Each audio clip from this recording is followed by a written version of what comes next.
mime, c'est souvent à connotation plus contenu sensuel exclusivement. Le contenu sensible ou réservé à un public majeur, faut vraiment aller le chercher. Interdiction aux mineurs. Mais c'est pas une interdiction avec disclaimer. Ta majorité doit être prouvée par... Carte d'identité, KYC. Là-dessus, on a des KYC ultra stricts.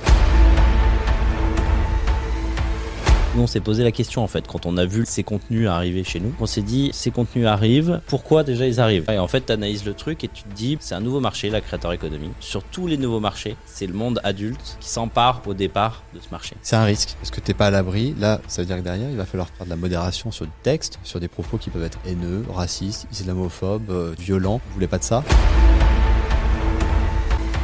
Là, typiquement, on pourrait très bien se dire, Mime, c'est parfait pour des gamers, sans avoir la prétention d'être Twitch, mais pourquoi pas aller chercher des parts de marché. On est French Tech 120 pour la deuxième année, donc dans les 120 startups les plus prometteuses de France. Là, on est largement au-dessus des 60 millions, ça c'est évident. La réponse à cette question peut vite faire bullshit.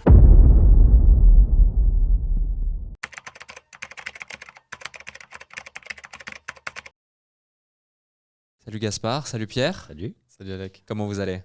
Parfaitement bien. Très bien, face à toi. Magnifique, bah écoute, je suis super content de vous avoir ici sur le plateau. On va pouvoir raconter votre parcours et aussi l'histoire de Mime. Vous êtes tous les deux les cofondateurs donc, de la plateforme Mime, mais vous êtes aussi des amis d'enfance. Et cette belle amitié, cette belle complicité et cette belle complémentarité a donné cette association et ce projet. Vous créez fin 2018, vous mettez en ligne fin 2018 la bêta de Mime, vous lancez Mime donc en janvier 2019. Mime qui s'impose rapidement comme la première plateforme française et européenne dédiée aux créateurs de contenu. Vous enregistrez un chiffre d'affaires de 75 millions d'euros en 2022. Vous avez une stratégie centrée sur l'utilisateur. Mime a établi une plateforme où les créateurs peuvent prospérer financièrement, proposer leur contenu en offrant une fourchette de revenus leur permettant d'aller générer entre 500 et 50 000 euros de chiffre d'affaires de revenus selon la visibilité qu'ils ont. Les statistiques, elles ne mentent pas. Depuis ce début d'année 2023, depuis janvier, au moment où on tourne cet épisode, on est en octobre, 350 000 créateurs, 3,8 millions de contenus partagés, 12 millions d'utilisateurs et une moyenne de 3 millions de visites quotidiennes. C'est juste énorme. Vous êtes également membre de la promotion French Tech 120 depuis 2022.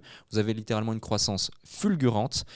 Entre son lancement en fin 2018 et aujourd'hui, et même des croissances par année qui sont juste dingues. Vous êtes passé d'ailleurs, on parlait avant de ressources humaines, vous êtes passé de 2 à 52 personnes aujourd'hui en l'espace simplement de 2 ans sur ces 2 dernières années.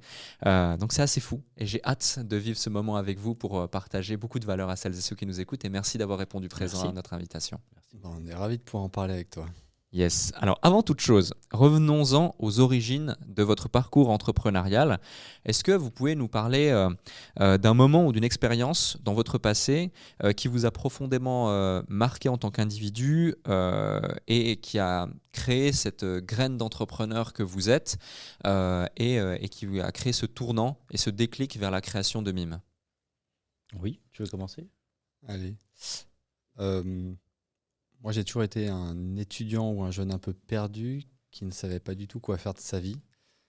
Parce qu'à la fois curieux et envie de faire plein de choses. Et d'un autre côté, me dire partir dans une branche et faire ça toute ma vie, c'est quelque chose que je redoutais. Et c'est pour ça que j'ai fait des études un peu prolongées. J'ai eu un master en droit international et puis après, j'ai fait un master à l'EM Lyon qui m'a permis de mettre le pied à l'étrier de l'entrepreneuriat. Parce que après ce master, j'étais incubé sur un projet perso que j'ai planté.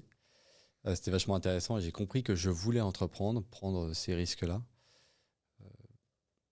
Mais ce premier échec a été génial parce que sur ce moment, j'ai tout perdu. Et puis après, j'ai été salarié parce que je n'avais pas d'autre choix. Ça m'a permis de ne pas réfléchir, d'avoir mon salaire à la fin du mois, de rencontrer des gens, de monter à Paris.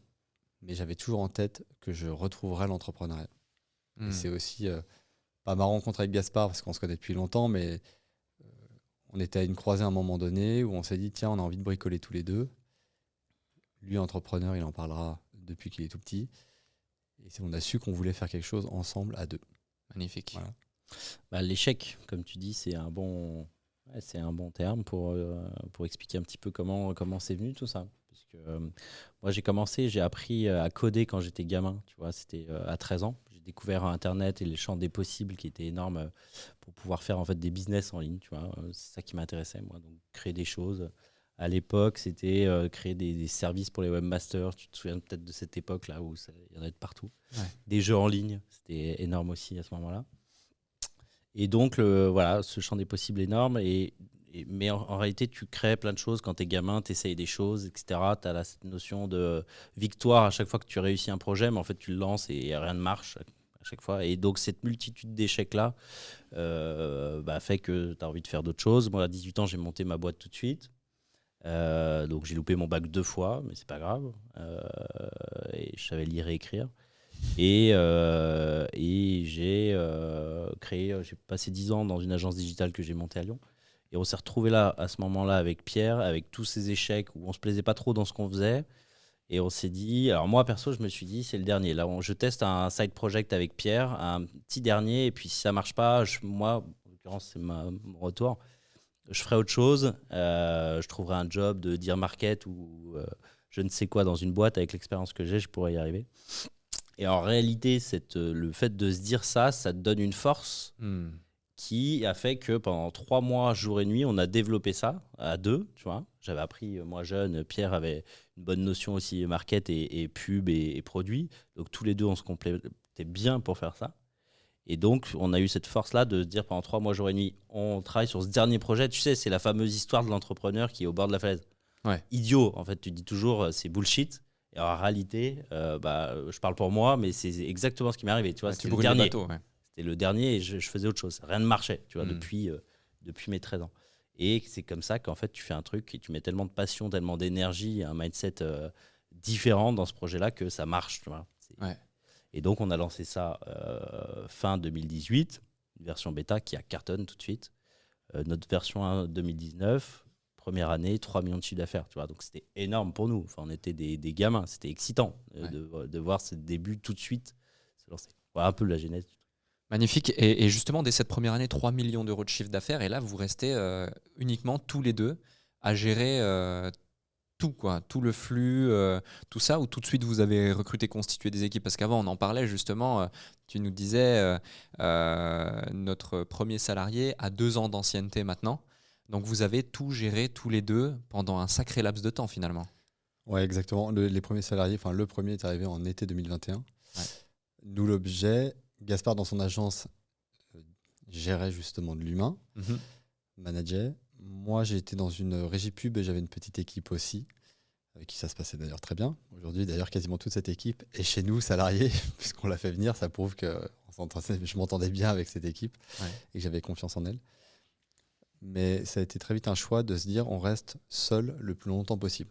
Okay. On reste un indépendant. Défi même. C'était un défi, on s'en amusait presque à dire on va voir jusqu'où on est capable de tenir. Donc effectivement, la première année, en 2019, on arrive à processer 3 millions de volumes. 2020, là, c'est carrément dingue, puisqu'on processe 10 fois ça. On processe 30 millions. On est 2. Et tous les gens avec lesquels on travaille, c'est des prestats externes. Ça va être une boîte de relations clients qui nous accompagne, parce que mine de rien, on est sérieux dans ce qu'on fait, mais on ne veut pas recruter. On a envie de les gérer comme des prestats. Pareil sur l'accompagnement RP, pareil sur éventuellement la création de contenu vidéo, enfin ce genre de choses. Donc on externalise, au point même où ce qui pour nous est notre plus gros échec, mais dont on aura appris, c'est qu'on décide d'externaliser la tech, alors qu'avant c'était PHP développé par Gaspard. On décide d'externaliser ça pour refondre la plateforme et se refaire une nouvelle plateforme complètement make-upée, super sympa, plus dans l'air du temps, plus sécure, avec des fonctionnalités dont on aurait eu du mal à les développer parce qu'un peu trop pointues, tu vois, des notions de live, ce genre de choses. Et on fait cette erreur-là en 2021. Fin 2020, on commence à initier ce projet. Été 2021, en juillet, ce projet est censé voir le jour et être mis en ligne. Et là, c'est un coup de massue, puisque ce qu'on a acheté, ce qui nous a été vendu, ne fonctionne pas. Et cette mise en prod en juillet 2021 a été certainement notre pire été de notre vie. C'est simple. La plateforme, on a mis en ligne effectivement mi-juillet 2021. On était toujours tous les deux, du coup. On faisait 50 millions de chiffres à peu près, tu vois, à ce moment-là. On met en ligne, la plateforme est down 15 jours. 15 jours. Donc, t'imagines, les créateurs de contenu à cette époque-là, toujours d'ailleurs, mais il y en a beaucoup qui vivaient de mimes, tu vois. Et donc, pour eux, on leur enlève leur gain de pain, tu vois. Donc, nous, on a passé, c'était horrible. Donc, on a fait 15 jours down et 15 jours où, si tu veux, tu cliquais sur un bouton, c'était 15 secondes pour afficher une page. Wow. Donc c'était horrible. C'était le pire moment de notre vie, comme dit Pierre. C'était le pire moment de la vie de certains créateurs. C'est pas drôle, j'en rigole, c'est pas drôle. Mais surtout, on a fait couler la boîte en réalité. C'est ça qui s'est passé. Donc là, c'est un choix effectivement qu'on a fait qui était très mauvais d'externaliser via une agence la partie tech. Et c'est à ce moment-là où on a eu le déclic de recruter. Oui, le jeu de mots était là. de recruter en fait nos premiers gars, j'allais dire, et surtout un CTO, qui était la troisième personne à venir chez nous. Ouais, volonté de sécuriser, de maîtriser la chaîne de valeur, en tout cas le cœur le plus important de votre business, qui est la tech. Exactement. Ouais. Tu peux pas te externaliser ce qui est de son cœur business. Les gens ne sont pas investis de la même manière si tu passes par une agence. Tu es un client parmi tant d'autres. Tu n'as pas des gens investis de manière aussi forte que s'ils bossent avec toi et pour toi. Et donc, on a eu une chance dingue, c'est qu'aussi, on a rencontré Quentin, qui est notre CTO, et qui est une personne extraordinaire, et qui a pris ce projet à bras-le-corps. Et on lui a fait la promesse de pouvoir aussi monter l'équipe de demain. Donc, il a trouvé le challenge génial pour lui, parce qu'on lui donnait vraiment les clés du camion. Ouais. Et vraiment, voilà, petit à petit, puis il n'est pas allé trop vite, il a recruté doucement. Tu vois, des backs, des fronts. On a fait le choix de langage. Enfin, tu vois, on a dû faire des choix sur comment on allait refondre la plateforme, repartir de zéro. Et il l'a très bien fait. C'était un gros challenge. Mais on a dû quand même essuyer les plâtres parce qu'on a une dette technique qui a duré près d'1 an et demi, tu vois. Là, on a encore de la dette qu'on est en train de gommer. Donc, tu vois, les choix, surtout sur la tech, quand tu as un produit tech, c'est très important. Donc là, on a fait des erreurs, on a beaucoup appris. Mais en fait, pour compléter ce que dit Pierre, le projet, quand on l'a lancé, c'était un POC, tu vois. Donc on pensait pas que ça allait marcher comme ça, si vite. C'est pas qu'on n'y croyait pas, c'est pas le sujet, tu vois. Et en fait, on l'a monté de manière vraiment artisanale de A à Z, tu vois. Pour te dire, mais sur tous les sujets, sur le sujet financier, sur le sujet produit, sur le sujet. Là, on vient de sortir, là, en 2023, notre premier BP. Ok. Enfin, tu vois, donc c'était vraiment archaïque. Tu vois, on l'a fait en mode POC du début jusqu'à la fin. Et c'est pour ça quand on a voulu recruter, on s'est dit, on va avoir là besoin de scaler. Et si on n'a pas une équipe en interne qui est capable de maîtriser toute la chaîne, on n'y arrivera jamais. Complètement, tu vois. Complètement. Et justement, ce succès presque inattendu, mais quand même que vous avez créé, parce que vous vous donniez corps et âme dans cette mission, dans cette volonté de mettre en place les choses. Quel a été le déclic justement pour créer Mime ? Par quelle réflexion vous vous êtes dit, OK, il y a plein de créateurs de contenu absolument partout. Aujourd'hui, ils sont présents sur de nombreux réseaux sociaux.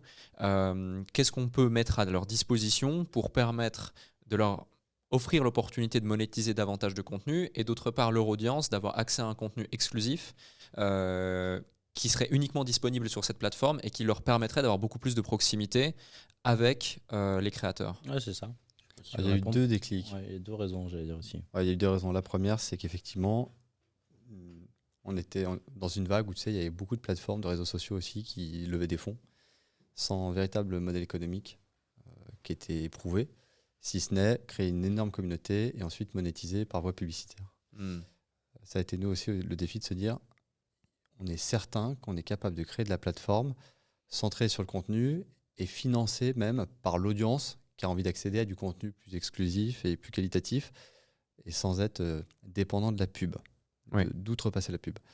Surtout que moi, mon expérience a été près de 10 ans dans la pub et je voulais plus vraiment aborder ce sujet-là, quoi. Je voulais en sortir. Et puis il y avait un autre sujet, c'est qu'effectivement, il y avait l'émergence des influenceurs, des placements produits, c'est quelque chose qu'on voyait. Donc l'idée, c'était avoir une audience et puis faire du placement. Et puis on voit aussi le placement, pas les dérives qu'il peut y avoir, mais le côté, tu vends des produits que tu n'utilises pas forcément, enfin, tu vois, juste pour facturer 500, 1000, 2000 euros. Et on se disait, mais je suis sûr que la communauté serait prête peut-être à financer le contenu, mais sans pour autant que le contenu soit sponsorisé lui-même. Ça a été un peu nos constats. Et puis, il y a des choses qui ne mentent pas. Tu vois, aujourd'hui, tout le contenu, il est créé par les créateurs eux-mêmes. Et toute la valeur est captée justement par les plateformes qui permettent la diffusion de ces contenus. Mais il n'y avait jamais de rétribution pour les créateurs, que ce soit sur les réseaux que tu connais que tout le monde connaît. Et nous, ça a été ce constat. On a parlé de ça. Gaspard, toi, tu connaissais quelques influx qui vivaient de placement. Et à partir de ce constat-là, on a dit, et si on faisait une plateforme, justement, sachant qu'on ne savait pas du tout ce qui existait, ce qui se faisait autour de nous, sur des plateformes payantes, avec des reversements pour des influenceurs, des créateurs. On va être très franc, on ne savait même pas ce qu'il y avait. Enfin, on s'en était même pas intéressé. Mais on a cette idée de se dire, tiens, on va faire un réseau, un peu comme il en existe plein, mais payant. Okay. Et en fait, sans se mettre dans la peau de l'utilisateur, mais plutôt de se dire, attends, tous les gens veulent gagner de l'argent aujourd'hui. Donc si tu crées une plateforme dont la promesse est de dire, tu vas gagner de l'argent, déjà, on va leur faire adopter à eux la plateforme. Et c'est eux qui vont tracter leur communauté déjà existante en disant, s'ils venaient, ils savent faire pour avoir des followers, ils sauront faire pour convertir cette communauté gratuite en communauté payante. Donc ils venaient avec leur communauté chez nous. Tu vois, ils s'inscrivent chez nous. C'est un peu à la manière de Uber quand ils se sont lancés, tu vois, leur stratégie c'était des chauffeurs. Si on n'a pas de chauffeur, on n'aura jamais de clients. Ouais. Nous, c'est un petit peu la même chose. À raison encore plus, c'est que les créateurs, comme disait Pierre, viennent avec leur communauté. Aujourd'hui, c'est ça. Nous, notre mission demain, c'est de pouvoir dire quand même à un créateur, si tu as un talent, tu viens chez nous. Et on a une communauté aujourd'hui de 13 millions, peut-être l'année prochaine 20. Donc, dans ces 20 millions de personnes, on a des personnes qui seront intéressées par ton contenu. Et donc, tu n'as pas besoin de communauté, tu as juste besoin d'un talent. Tu vois, c'est un peu ça notre mission avec Pierre. Ouais. C'est de dire que tu as juste besoin d'un talent et tu vas pouvoir gagner tes premiers revenus récurrents chez nous. C'est extrêmement intéressant cet élément. Et du coup, vous disposez aujourd'hui de la data de, imaginons, un utilisateur aujourd'hui de la plateforme va être abonné ou va consommer du contenu chez X créateurs en moyenne. Et donc, on a d'une part la LTV de l'individu, mais par exemple, le nombre d'abonnés moyens que va avoir un consommateur sur la plateforme en général.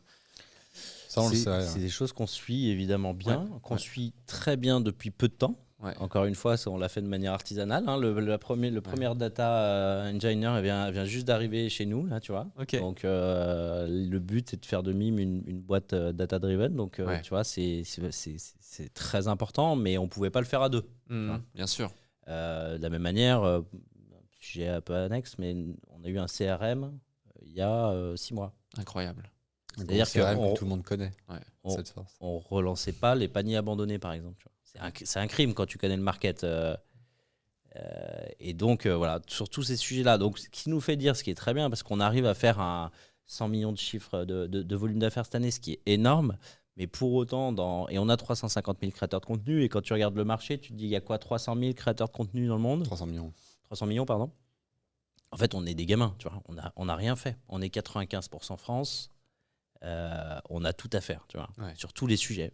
Donc, puisqu'on a passé le step de se professionnaliser, de passer du mode archaïque au mode scale-up, en fait, on peut aller très vite, très loin. C'est notre ambition. C'est très vrai. Et ce qui est hyper intéressant dans ce que tu dis, c'est finalement l'élément sous-jacent. Quand tu as un bon positionnement, quand tu as un bon produit et que vraiment, là, on peut plus dire que c'est un proof of concept, ça a été plus que validé, vu ses résultats, vu ses chiffres.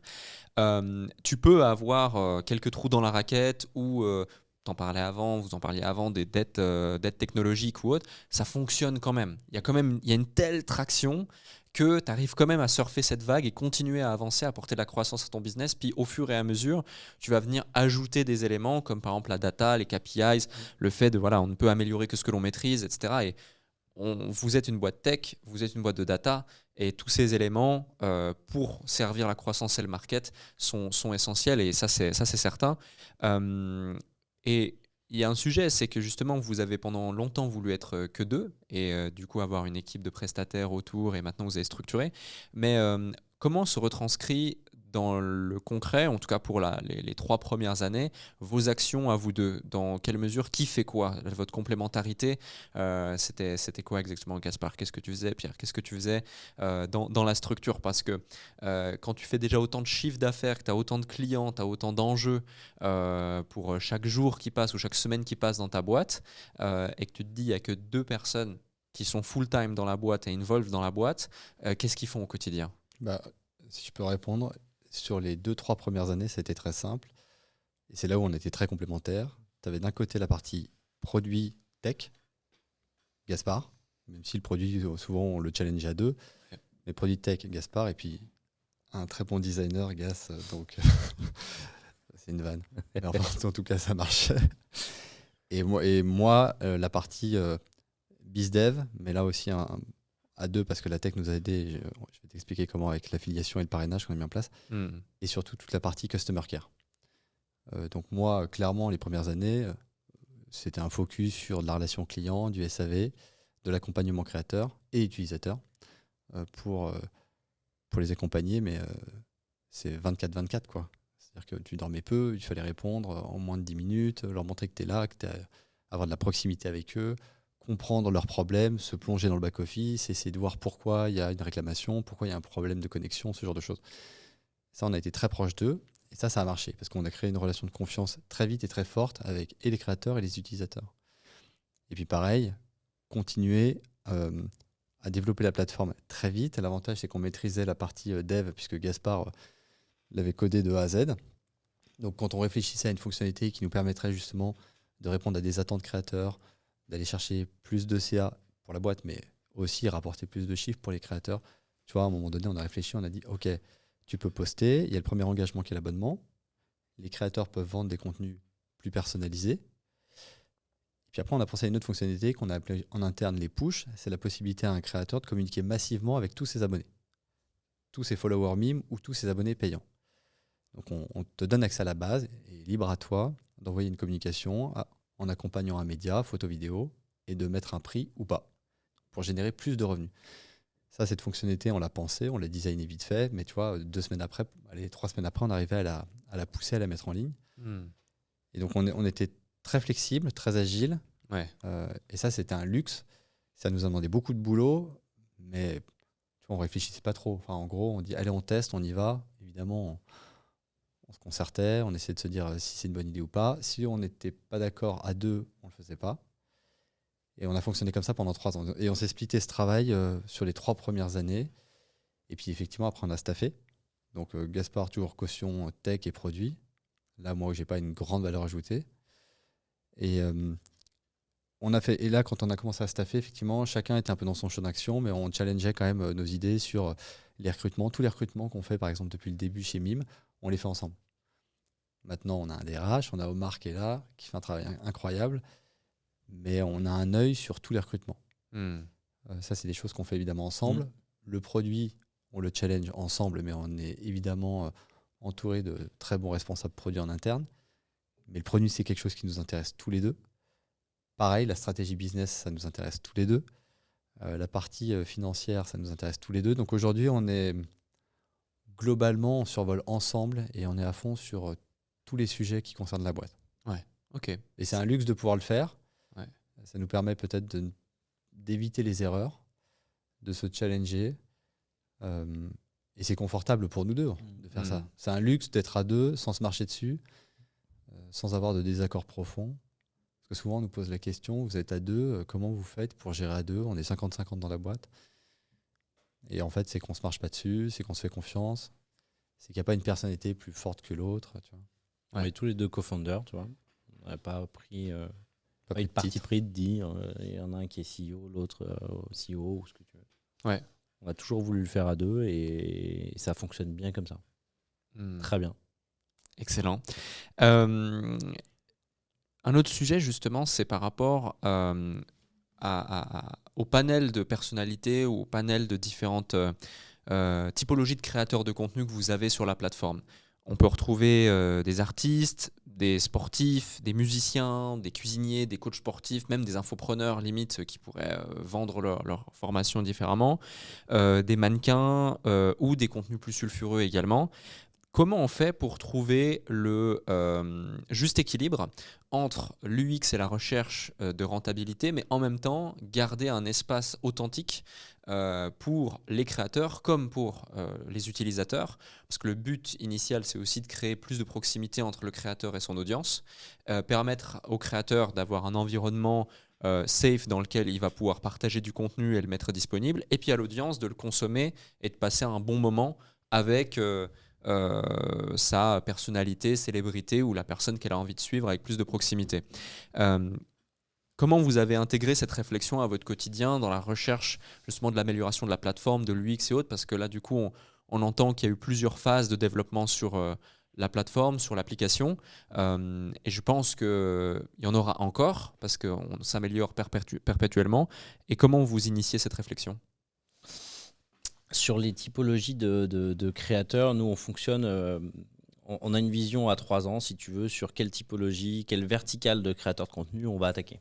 D'accord. Typiquement, les années qui vont arriver, là, on va attaquer le monde de la voyance, par exemple, où tu vas pouvoir réserver une session avec un Calendly pour un voyant d'1 heure en live one-to-one, tu vois. Ou les contenus apprenants. Tu parlais des infopreneurs. Typiquement, on va vraiment tendre vers ça. C'est-à-dire que tu veux apprendre, tu veux prendre un cours Alors aujourd'hui, tu as beaucoup de coachs sportifs chez nous, par exemple, tu vois, qui fonctionnent. On va essayer de pousser ça, tu vois. Donc, on détermine différentes verticales et on doit adapter le produit en fonction de chaque verticale, puisque les besoins sont différents. Typiquement, sur un voyant, tu vas peut-être moins prendre un abonnement payant, qui est notre premier step, premier niveau d'engagement. Tu vas peut-être plutôt passer directement sur le deuxième niveau. Donc, en fait, on doit adapter le produit à chaque fois pour chacun et on fait en sorte que toutes les améliorations, toutes les updates au niveau du produit puissent convenir quand même à l'ensemble des verticales de contenu qu'on a déjà. Donc, voilà. Et après, nous, notre job, tu en parlais, c'est de faire en sorte que tout le monde puisse vivre ensemble. Donc déjà d'arriver quand même à avoir des algos. En fait, notre travail, ça va être demain des algos et un discover. Tu vois, c'est ça qui est très important pour nous.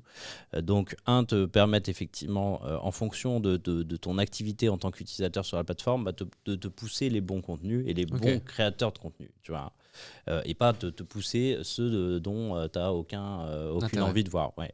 À la Twitter, tu vois, typiquement, tu parlais des contenus sulfureux. Tu as les deux sur des plateformes comme Twitter, mais personne ne le sait parce que l'algo est fait en sorte de telle manière que les deux vivent ensemble, sans que l'un marche sur l'autre. Tu vois.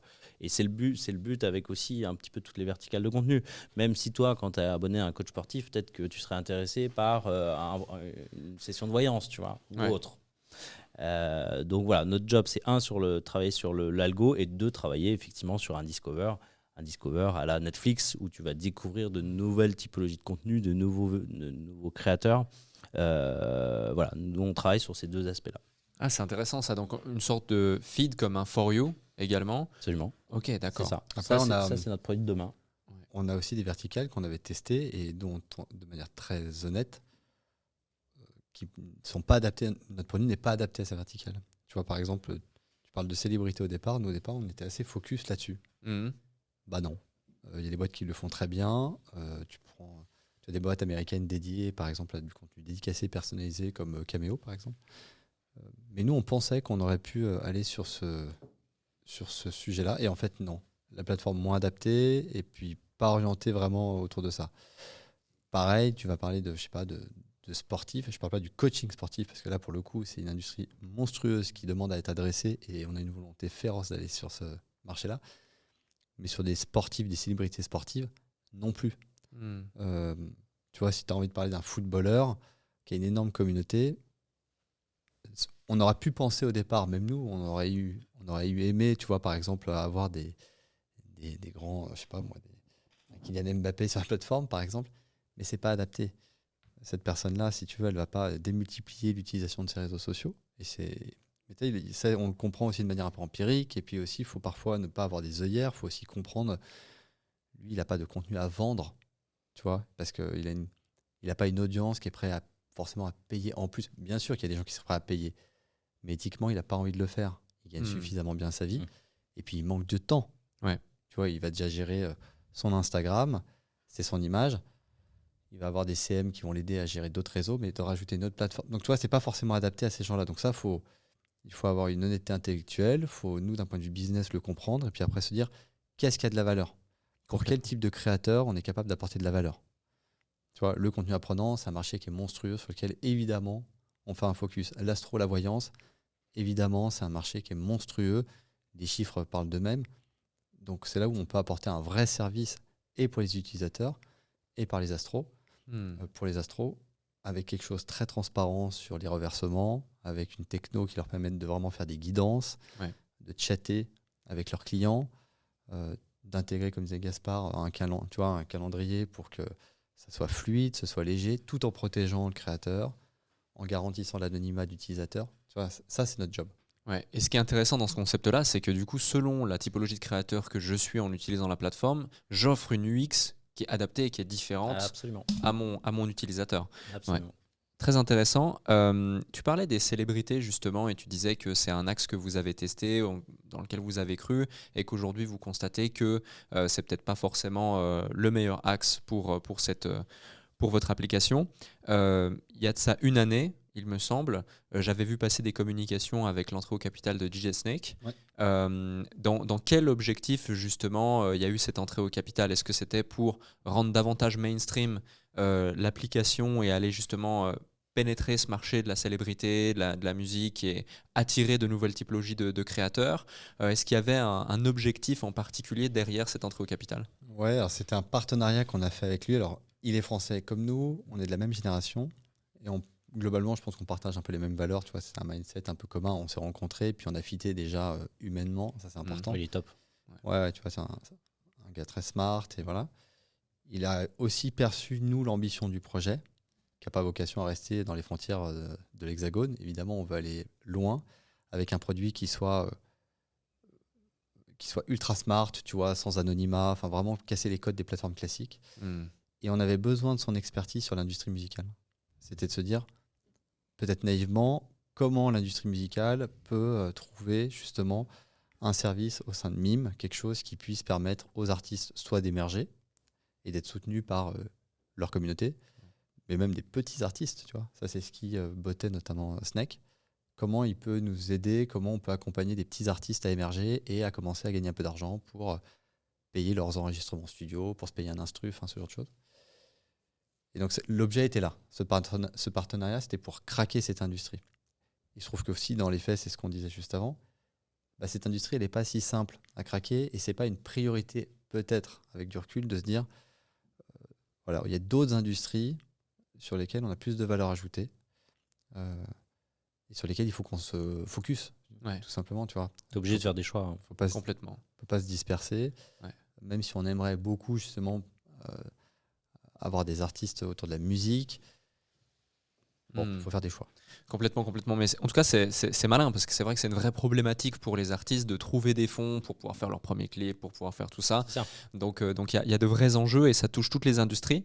Il y a un autre point, c'est que là, ça fait à peu près une demi-heure qu'on échange, etc. Et au travers de cet échange, on voit que la volonté, finalement, c'est vraiment de créer une proximité entre créateurs et audience, et puis que ça touche énormément de stratification de typologie de contenu. On peut constater que sur beaucoup de médias, auprès de beaucoup de gens, Mime, comme d'autres types de plateformes, c'est souvent à connotation plus contenu sensuel exclusivement ou sulfureux.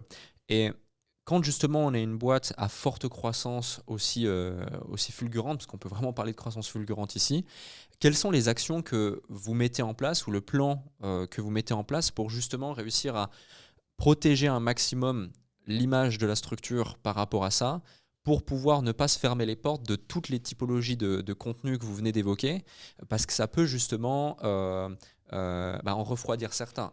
Exemple typique, tu l'as indirectement évoqué tout à l'heure, Gaspard, c'est, imaginons je suis dans mon feed for you, et si l'algorithme est un petit peu mal ou a envie d'être un petit peu taquin avec moi, moi je suis juste ici pour aller voir mon coach sportif, et puis finalement je tombe sur un contenu d'un ou d'une créatrice qui est un petit peu plus osé, et imaginons je suis un utilisateur plus jeune, et peut-être qu'il y a un contrôle parental par exemple, ou des choses ainsi. Ça peut créer des situations un petit peu complexes. Alors en l'occurrence, c'est pas possible chez nous. Ok. C'est-à-dire que le contenu sensible ou réservé à un public majeur, il faut vraiment aller le chercher, clairement. Donc, c'est-à-dire qu'il faut savoir quel est le créateur que j'ai envie d'aller visiter. Ouais. Et public plus jeune, interdiction aux mineurs. Mais ce n'est pas une interdiction avec disclaimer, c'est ta majorité doit être prouvée par... carte d'identité, ouais. KYC. Là-dessus, on a des KYC ultra stricts. Tu vois, on a été énormément sollicité par le gouvernement pour expérimenter des technos. Ouais. On avait déjà employé des technos de reconnaissance faciale pour identifier l'âge d'un utilisateur. Ouais. Et ça, c'est déployé, ça marche super bien. Et l'expérimentation gouvernementale, notamment avec le ministre Barrot, c'est de se dire comment on protège nos jeunes en France, et demain pas qu'en France, avec des outils qui garantissent la souveraineté nationale, avec des données qui sont hébergées sur le territoire ou en Union européenne, et qui ne sont pas forcément avec la reconnaissance faciale. Donc on a intégré 2 technos de DocaPost et de l'Imprimerie nationale, qui est une société d'État, où on est capable d'enregistrer l'âge d'un utilisateur grâce à l'opérateur de téléphonie mobile, par exemple, ou grâce à la banque de l'utilisateur. Donc c'est des solutions qu'on a intégrées, qui marchent super bien. Donc pour l'instant, on est en test sur une partie de l'audience MIME. Mais on est vachement en avance. Je pense qu'on est une des plateformes les plus en avance là-dessus. On a cadré le truc tout de suite, si tu veux. Alors, juste un mot sur la reconnaissance faciale. C'est énorme, ce truc. C'est une techno londonienne qu'on a adoptée, nous, ça fait plusieurs années. En fait, tu te mets ta tête devant la caméra. Si tu veux t'abonner à un contenu qu'on a classifié, nous, adultes, et ça analyse tes traits, ça nous donne ton âge. C'est colossal. Et ça marche très, très bien en plus. Donc ça, on l'a depuis, nous, déjà quelques années. Tu vois, il n'y a pas d'équivalence. Enfin, personne n'utilise ça sur toutes les plateformes que tu peux connaître. Et sur ce sujet des contenus adultes, parce que c'est toujours un sujet qui arrive forcément dans les discussions et on comprend pourquoi, parce que c'est des sujets qui intéressent. Nous, on s'est posé la question, en fait, quand on a vu ces contenus arriver chez nous, puisqu'on ne l'a pas fait pour ça, on n'aime pas ça, on ne vient pas de ce monde-là, c'est pas du tout notre mission. Je te parlais de mission tout à l'heure. Ouais. Et donc, on s'est dit, alors attends, ces contenus arrivent, pourquoi déjà ils arrivent, tu vois? Et en fait, tu analyses le truc et tu te dis, bah, en fait, c'est très simple, c'est un nouveau marché, la creator economy. Sur tous les nouveaux marchés, c'est le monde adulte qui s'empare au départ de ce marché. Exemple, Minitel, Dailymotion, c'est la même chose. Sur tous les marchés, ça fonctionne. Voilà. Ils vont plus vite, tu vois, ils sont capables de... Voilà. Et même donc, Twitch avec absolument. Tout le temps. Exactement. Des exemples, tu peux en trouver plein. Et donc, on a dit, OK, bon, ça s'explique, c'est bien. Est-ce qu'on est capable de l'encadrer? Comment on pourrait faire? Et ça, depuis le premier jour, en tout cas, dès qu'on a vu ces contenus arriver, et on a mis des règles tellement énormes avec Pierre dès le départ qu'on s'est dit, OK, on n'a pas de contraintes idéologiques pour le refuser. Tu vois, nous, on est un peu Elon Musk, free speech, tu vois, on est une plateforme, on ne juge pas. Nous, on est là pour proposer des outils marketing. Mais en revanche, notre job, c'est de cadrer et de protéger tout le monde. Donc, ça passe par tous les outils que Pierre évoquait pour la protection des mineurs. Et ça passe par un algo que je t'évoquais pour séparer ce monde-là des autres mondes. Voilà. Mais on est très, très avancé, comme dit Pierre. Honnêtement, il n'y a aucune plateforme qui peut nous égaler sur ces sujets-là. Ouais, c'est souvent par méconnaissance aussi qu'on peut fantasmer sur pas mal de choses qui peuvent être fausses. Alors attention, il ne faut pas du tout nier la possibilité de dérive comme il y en a partout. Quand tu mets des règles, il y a toujours des gens dont l'objectif principal, c'est de les contourner. Mais nous, on part du principe qu'on sera toujours plus fort et qu'on a une volonté féroce d'avoir des règles très strictes. Tu vois, la modération du contenu, ça fait partie des choses sur lesquelles on est ultra vigilant avec de l'IA et de la post-modération. Genre, il n'y a pas un contenu qui ne fait pas l'objet d'une modération chez nous. Les KYC avec les créateurs sont ultra stricts. On passe par des prestats externes pour vérifier l'âge et l'identité d'un créateur. On a fait le choix, par exemple, de ne pas permettre à un utilisateur de commenter. Parfois, on nous l'a demandé. Ouais, on aimerait bien, des créateurs qui disent j'aimerais bien qu'on puisse commenter mes publications. C'est un risque. Parce que tu n'es pas à l'abri. Là, ça veut dire que derrière, il va falloir faire de la modération sur du texte, sur des propos qui peut-être demain peuvent être haineux, racistes, islamophobes, tu vois, tout ce que tu veux, antisémite, violent. On ne voulait pas de ça. Donc les commentaires sont impossibles chez nous. Et après, on a même une espèce de vocation consciente, je pense, à vouloir désanonymiser au maximum la plateforme. Aujourd'hui, par exemple, côté utilisateur, on a 100 000 utilisateurs. Alors, sur les 14 millions qu'on a, parce qu'on a updaté ce matin, on n'est plus à 13, on est à 14 millions d'utilisateurs. On en a 100 000 qui sont certifiés, dont on a la pièce d'identité, qui ont prouvé leur majorité, etc. Les autres sont aussi majeurs, mais on n'a pas forcément la pièce d'identité.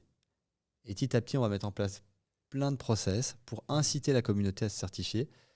C'est une garantie justement d'avoir aucune insécurité, d'avoir des gens qui s'engagent moralement. On sait qui ils sont, donc s'il y a le moindre sujet, on est capable de les retrouver. Et puis ce qui est important, c'est qu'on est aussi sur un business où il y a du paiement. Qui dit paiement, dit utilisation de moyens de paiement. Donc ça sécurise aussi. On peut tracer plus facilement les utilisateurs. La fraude reste vraiment limitée, clairement. D'ailleurs, je pense qu'on est une des boîtes avec un taux de fraude qui est proche de 0. Vu les volumes, ouais. Ça, c'est sûr. Et pourtant, on processe beaucoup de volume. Ouais. Mais tu vois, les solutions de paiement nous disent on a rarement vu des taux de fraude si bas parce qu'on est très proche de la communauté, donc on empêche aussi la fraude. Parce que s'il y a quelqu'un qui a envie de contester une transaction, si on a un utilisateur qui est mécontent, tout de suite, on va rentrer en dialogue avec lui. Tout de suite, on va comprendre pourquoi il est mécontent et lui donner satisfaction avant qu'il puisse se plaindre, contester le paiement, faire une répudiation, ce genre de choses. Et pareil pour les créateurs. Parfois, on va aussi essayer de trouver, si un utilisateur est mécontent, on va contacter le créateur pour qu'il puisse apporter satisfaction à l'utilisateur. On va toujours trouver des solutions. Et ça plaît à l'utilisateur, ça plaît au créateur et ça nous évite d'avoir des problèmes de fraude. Juste en complément, le fait d'avoir eu ces contenus dont tu parlais, assez tôt en réalité dans la vie de notre projet, ça nous a fait mettre des niveaux de sécu sur tous les sujets. Pierre parlait du paiement, c'est vachement intéressant parce qu'on a mis en place plein de trucs, ce qui fait qu'on a des taux de fraude très bas aujourd'hui, mais ça nous a contraint à mettre des niveaux de sécurité qui font que pour toutes les autres verticales, en fait on est tranquille, tu vois. On peut attaquer des verticales comme la voyance, etc. On a des niveaux de sécurité tellement forts sur l'ensemble des points qu'on peut y aller sereinement, tu vois. Tu commences par le plus compliqué en réalité. Ouais. C'est vrai que ce sujet c'est hyper intéressant parce que quand tu as scale à ces niveaux, en faisant face justement à cette typologie de contenu et aussi cette typologie de consommateurs de contenu, tu identifies énormément de problématiques qui sont des problématiques du niveau presque le plus élevé d'autres typologies de contenu. Donc tu as déjà fait face aux problèmes parce que on dit souvent lorsque tu scales une boîte, tu as des niveaux de problèmes, voire pour être vulgaire, des niveaux d'emmerde au niveau de où tu as des niveaux de résultats. Et là, vous avez déjà été taper le boss de fin du game dès le départ, finalement. Donc, c'était obligatoire de vous armer d'outils et d'une panoplie d'éléments, que ce soit régulation, outils, réflexion, anticipation et autres, pour pouvoir mener à bien la suite, quoi. Exactement. Et pour répondre même à ta question de manière plus précise, comment on fait aussi, parce que souvent... ce contenu qui est là et on compose avec, qui n'est pas du tout dans notre stratégie aujourd'hui. Tout le produit qu'on travaille, c'est vraiment pour tous les créateurs. Ça, c'est clé chez nous. Tu vois, des fonctionnalités particulières, on parlait de l'astro et de la voyance.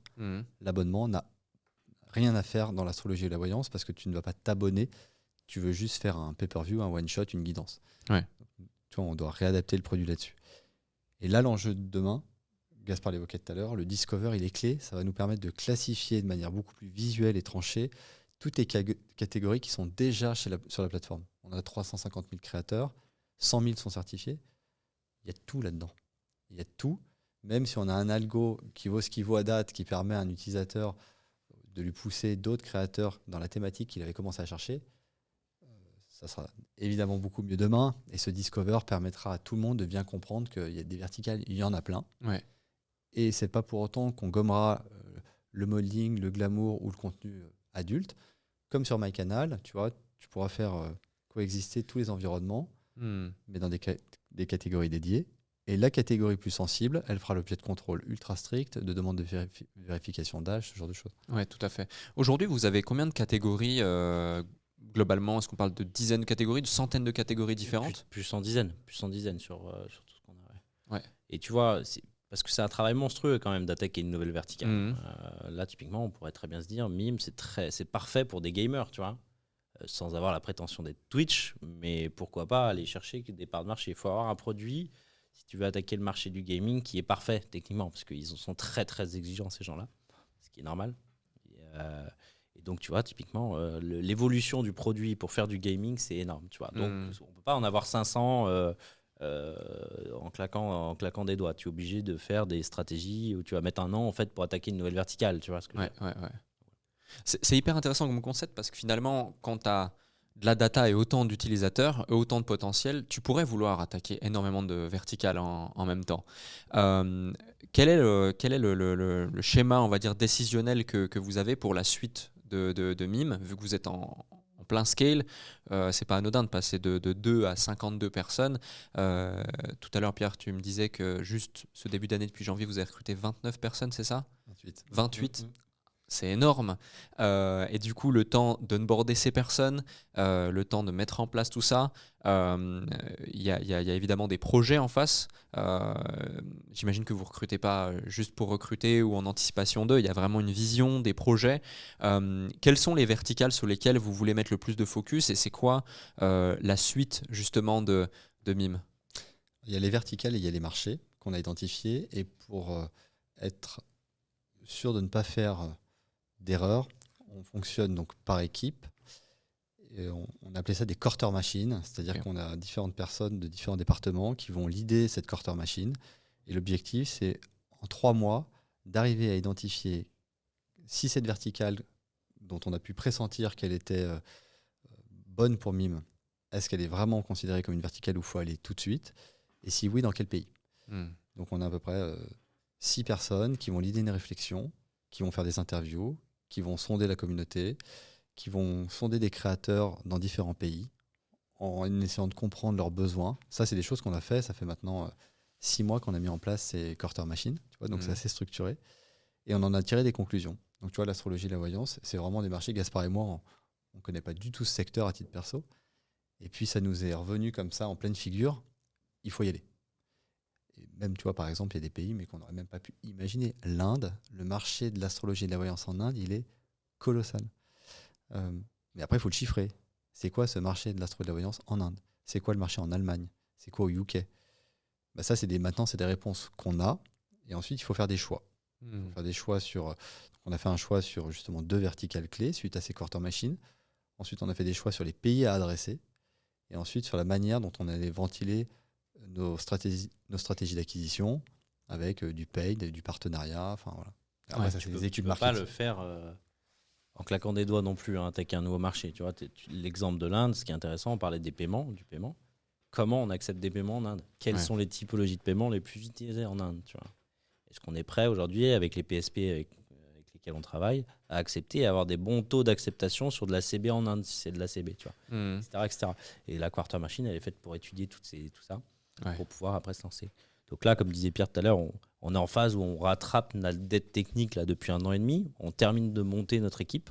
Et en fait, en réalité, moi, j'ai cette perception-là et je l'ai en tête, c'est que ça commence demain, tu vois, même l'année prochaine, en 2024. Tu vois. Et puis après, sur la philosophie, peut-être pour répondre à ta question sur où on va aller, en fait, c'est continuer aussi à gérer la boîte de la même manière.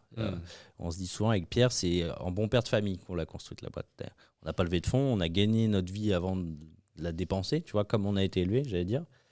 Et aussi de garder un mindset qui est de grandir et pas grossir. Et ça, c'est colossal. Et je pense que on prend certainement plus de temps que n'importe quelle start-up. Hein. Ça fait 4 ans qu'on existe. Si on avait levé des fonds la première année, on serait allé peut-être plus vite, tu vois. Mais on ne pourrait pas dire qu'on est une boîte rentable au bout de 4 ans. Et dans le monde des start-up, autant dire qu'on est un peu alien sur ces sujets.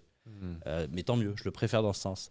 Voilà, donc c'est continuer à travailler comme ça, étape par étape, sans griller justement des étapes de structure. Tu vois, là, on a vraiment pris du temps pour cette dette technique et pour monter une équipe, parce qu'une croissance humaine, c'est pas facile à gérer. De passer de 2 à 40, 50, il faut pouvoir encaisser, il faut pouvoir faire en sorte que les équipes se montent, il y ait du lien, il y ait de l'huile dans les rouages, etc. Tu vois, donc il faut prendre le temps. Donc on se précipite pas.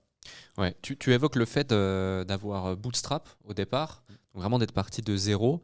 C'est un sujet super intéressant parce que souvent c'est le schéma inverse et autres, mais là ça vous a forcé finalement à rapidement trouver ce seuil de rentabilité, de profitabilité pour pouvoir aller chercher davantage.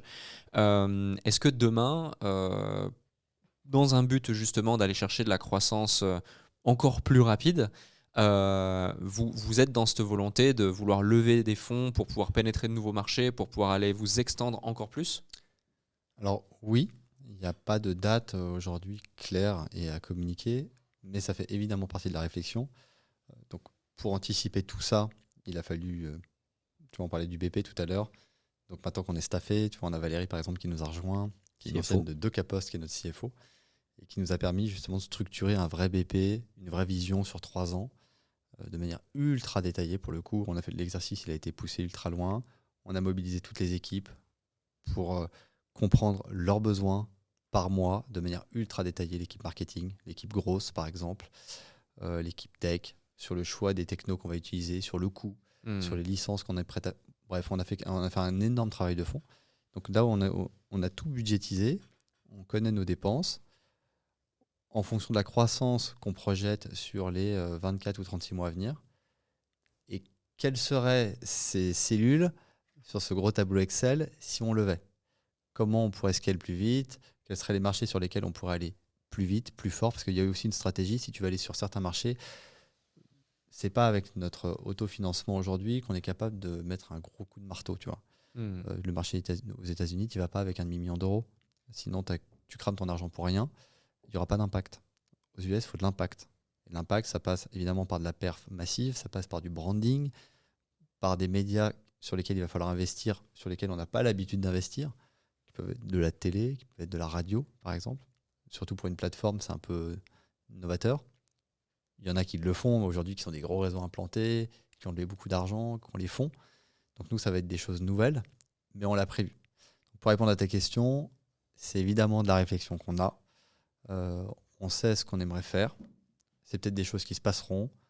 En tout cas, là, on est en 2023 encore. Pas sur cette année-là. Ok. Tout à l'heure, tu l'as évoqué, c'est cette notion d'affiliation que vous avez mis en place, qui, je pense, a joué un rôle assez intéressant dans la croissance, justement, du nombre de créateurs et puis derrière des communautés qui viennent avec les créateurs. C'est intéressant parce que moi, j'ai démarré l'entrepreneuriat un petit peu avec le monde de l'affiliation et le MLM. Du coup, quand j'ai vu ce modèle, je connais la puissance de l'affiliation quand tu as un produit irrésistible, que ton product market fit est parfait, et puis que derrière, tant les affiliés que les créateurs, ils ont un intérêt à venir sur la plateforme et la recommander et l'utiliser. Est-ce que ça a joué un rôle prépondérant dans la croissance de Mime? Et puis surtout, d'où vous est venue l'idée de mettre en place ce système d'affiliation? Parce qu'il est plutôt bien réfléchi, puis il est super attrayant aussi pour ceux qui en profitent. La première réponse, c'est oui pour ta première question. Est-ce que ça a joué un rôle énorme? Bien sûr. La promesse, pour que tout le monde l'ait, c'est de dire si tu as dans ton entourage une personnalité, un créateur qui serait capable de vendre du contenu, enfin de venir poster du contenu chez nous et de gagner sa vie chez nous, tu vas gagner 10% de ce que gagne le créateur chez nous à vie. Ça, c'était la promesse initiale qu'on a fait un peu évoluer. Mais donc c'est colossal. C'est-à-dire que là, tout à l'heure, on parlait de créateurs de contenu qui pouvaient être gagnés de 50 à 50 000, tu disais, je crois. 500 à 50 000, ouais. 500 à 50 000, pardon. Et il y en a beaucoup qui gagnent beaucoup plus que ça aussi, si tu veux. Donc, quand tu es un peu malin sur le web, parce que tu as baigné dedans quand tu étais petit, que tu connais un peu le gros et que tu es capable de mettre en place quelques strates de market, et que tu parraines quelqu'un qui fait 150 000, tu gagnes 10% à vie, tu es content. Si tu veux. Et c'est ça qui nous a déclenché l'effet boule de neige, en réalité, au départ du... Donc voilà, pour répondre à ta question. Il y avait plein de followers aussi, d'influenceurs, qui sont des followers lambda, qui n'ont pas de communauté, mais qui du coup se rêvaient d'être le parrain virtuel d'un créateur. Donc on imagine et on l'a compris que tu avais plein d'utilisateurs sur les réseaux sociaux qui utilisaient un lien d'affiliation, en fait, tu vois, un lien de tracking, du coup, classique, Ouais. qui envoyait et qui copiait-collait des liens dans coucou, j'aimerais trop que tu t'inscrives sur la plateforme, je m'abonnerai à toi. Donc les gens se disaient, mais tiens, c'est dingue, il y a tellement de gens qui veulent que je m'inscrive, je vais m'inscrire. Et ils avaient raison de s'inscrire, puisque derrière, en plus, ça transforme. Donc ça, c'est, comme disait Gaspard, ouais. Et ça a un peu 10%, changé. c'était sans impacter la marge des créateurs, enfin le revenu des créateurs. Ouais. Tu vois, Si c'était sur notre marge c'était à nous. ça représentait Donc, plus ou moins 50% de la marge. Le créateur, il avait rien à perdre, entre guillemets. Tu vois. Ouais, effectivement. Et justement, en termes de chiffres, imaginons aujourd'hui, pour celles et ceux qui nous écoutent, qui comprennent vraiment et qui ont tout le contexte, et tu fais bien justement de le préciser, imaginons je deviens créateur sur Mime et je vends pour 10 000 € par mois de contenu. Combien de pourcentage va à mon fiole, combien de pourcentage va à Mime et combien de pourcentage me reviennent? J'allais dire, c'est assez simple. Sur 10 €, on va reverser 8 €, 80% aux créateurs de contenu. Sont ces gains en fonction de la typologie. En fait, c'est 75% pour les abonnements, 80% pour tout ce qu'on appelle pay-per-view. Donc, c'est ce qui se passe derrière l'abonnement. D'accord. Pour te la refaire, tu prends l'abonnement à un créateur de contenu. Ça te permet d'accéder en fait à tous les contenus exclusifs de son feed, en réalité, qui peuvent être, pour certains, privé et réservé aux abonnés. Et le deuxième niveau d'engagement, c'est que tu vas pouvoir accéder du pay-per-view, donc un live avec le créateur, lui demander un contenu personnalisé, etc. Et c'est lui qui fixe le prix, déjà, de l'abonnement, mais aussi le prix des pay-per-view. Et à toi, tu es libre d'accepter ou de refuser. Et donc, tu vas, en tant que créateur, gagner 75% pour les abonnements, 80% pour le pay-per-view. Et donc, tu rajoutes à ça, nous, on enlève à ça 10% qui va à notre fameux ambassadeur. Ok. En gros, par exemple, sur un abonnement à 10 € hors taxe, c'est généralement 7 € net qui sont reversés au créateur. Donc, si ce créateur a un parrain, le parrain touchera 70 cents sur cette transaction-là. Ouais. Donc, c'est énorme. C'est énorme. Avec le volume. C'est énorme. Parce que tu peux faire du volume d'une part d'affiliés et chaque affilié peut faire lui-même du volume, Bien passer sûr. sur chaque transaction. Ouais, c'est intéressant et c'est la raison pour laquelle aussi ce qui est intéressant, c'est que vous avez un business model en triptyque où il y a d'une part la structure, d'autre part les créateurs et d'autre part carrément des structures qui se sont créées pour aider des créateurs à se mettre sur la plateforme ou à se développer, des agences quoi finalement derrière. Et toute cette vision qui fait qu'aujourd'hui il y a la machine mime qui est partie et qui grandit au jour le jour, enfin jour après jour, semaine après semaine et qui est colossale, est-ce qu'elle a été anticipée ou est-ce qu'un petit peu comme quand vous lancez l'application, vous vous rendez compte que boum, il y a ça mord quoi. Alors, juste, j'allais dire, on n'a pas d'app. On est uniquement en web app pour l'instant. La raison est très simple, c'est qu'on ne savait pas coder à l'époque. On savait faire que du PHP 5 procédural dégueulasse. Pardon. Ok. Et voilà.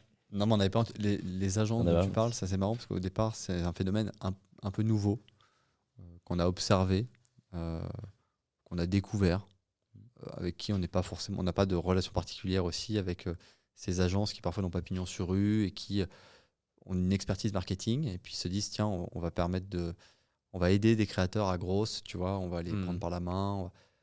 Nous, on a toujours été très vigilants, on accompagne les créateurs aussi en interne. S'ils ont des questions sur ces agences, tout ce qu'on peut leur dire, c'est nous, on est là pour vous aider. Donc, on peut vous aider. Maintenant, si vous pouvez être accompagné à l'extérieur, vous pouvez le faire s'il y a de la valeur ajoutée. Maintenant, vous êtes libre. Mais on a quand même un besoin aussi, on a une nécessité aussi de les prévenir sur le fait que leurs comptes leur appartiennent, qu'ils ne peuvent pas facilement communiquer l'accès à leur compte à n'importe qui. Que s'ils doivent collaborer avec une agence, autant que ce soit une agence qui est pignon sur rue, ce genre de choses. Ouais, tout à fait. Au départ, ce qui s'est vraiment passé, l'affiliation, ça a été des indépendants qui se contentent juste d'envoyer un lien d'affiliation. Et les revenus, là, c'est juste sur l'affiliation classique. Après, ce modèle un peu différent, c'est des personnes qui ont voulu un petit peu aider, mettre en place des stratégies pour faire grossir un compte, assurer la promotion de ce compte, dépenser, faire de l'ads, ce genre de choses. Ouais.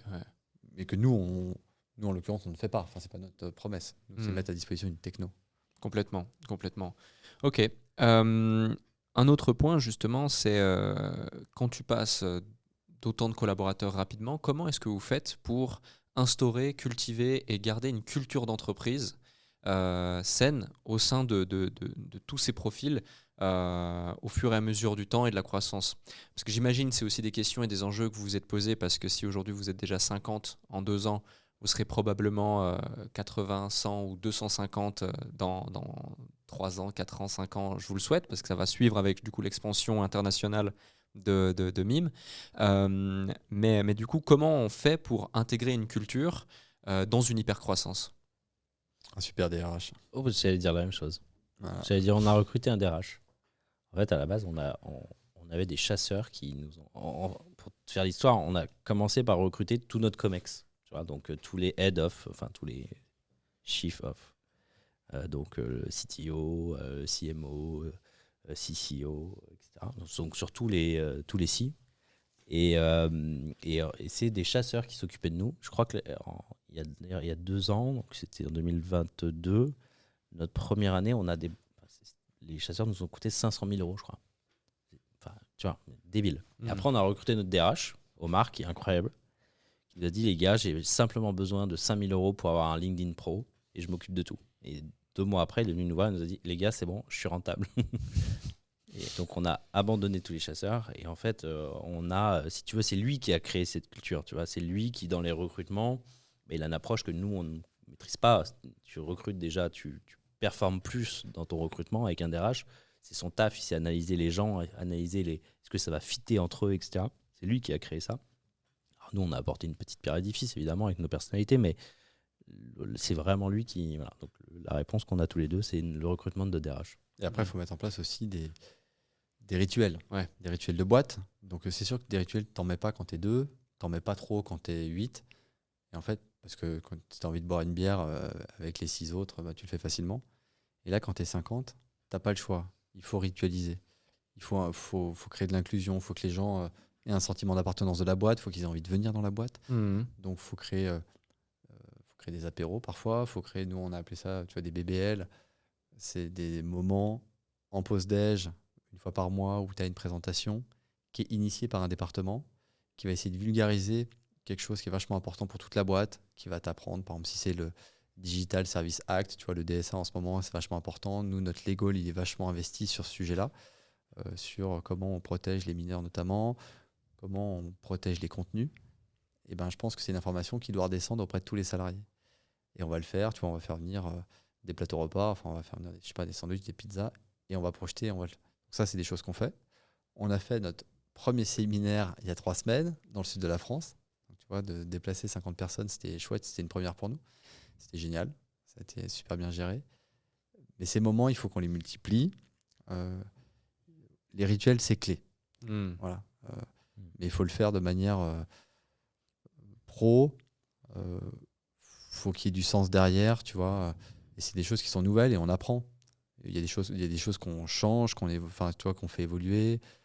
Comme toutes les boîtes, un peu comme les nôtres, tu vois, tu bosses sur Slack et là aujourd'hui on est submergé par des channels dans tous les sens. Donc il faut peut-être faire machine arrière, repenser la manière dont on fait remonter l'info aux équipes, centraliser l'information. Donc on fait plein d'erreurs. Des règles de télétravail aussi qui sont importantes dans la culture d'une boîte, tu vois. Complètement. Donc ça, c'est... Tu fais des essais, tu changes des choses. Ouais. On en parlait en off tout à l'heure, tu vois, le télétravail. T'avais l'air un petit peu réfractaire au remote. C'est exact. Non, en fait, en vrai, non, puisque tu vois, quand on a commencé la boîte, en fait, il y avait limite quasiment tout le monde était un peu en remote à sa manière. On était peu nombreux. Il n'y a pas de sujet. Parce que tu te fais confiance. Mais quand tu es 50, tu as besoin de créer une vraie synergie de groupe. Vraiment. Tu as besoin de faire en sorte que tout le monde se sente embarqué par le projet. Enfin, tu vois, la boîte fantôme, on s'est rendu compte que c'était très compliqué. Ouais. Et beaucoup de boîtes en reviennent, en vrai. C'est ça. Les perfs parlent d'elles-mêmes. La synergie de groupe parle d'elle-même. Tu t'oublies quand tu es chez toi, tu n'as pas la même motivation, même s'il y a des gens toujours très motivés. Et nous, notre rôle aussi, c'est de leur faire comprendre que la motivation, elle viendra à plusieurs.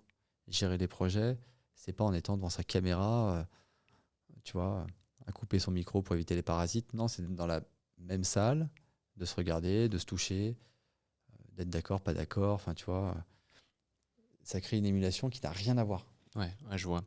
Complètement. Un autre sujet sur les rituels c'est extrêmement important quand tu commences à t'intéresser à la culture. On te dit rapidement qu'il va falloir mettre en place des rituels.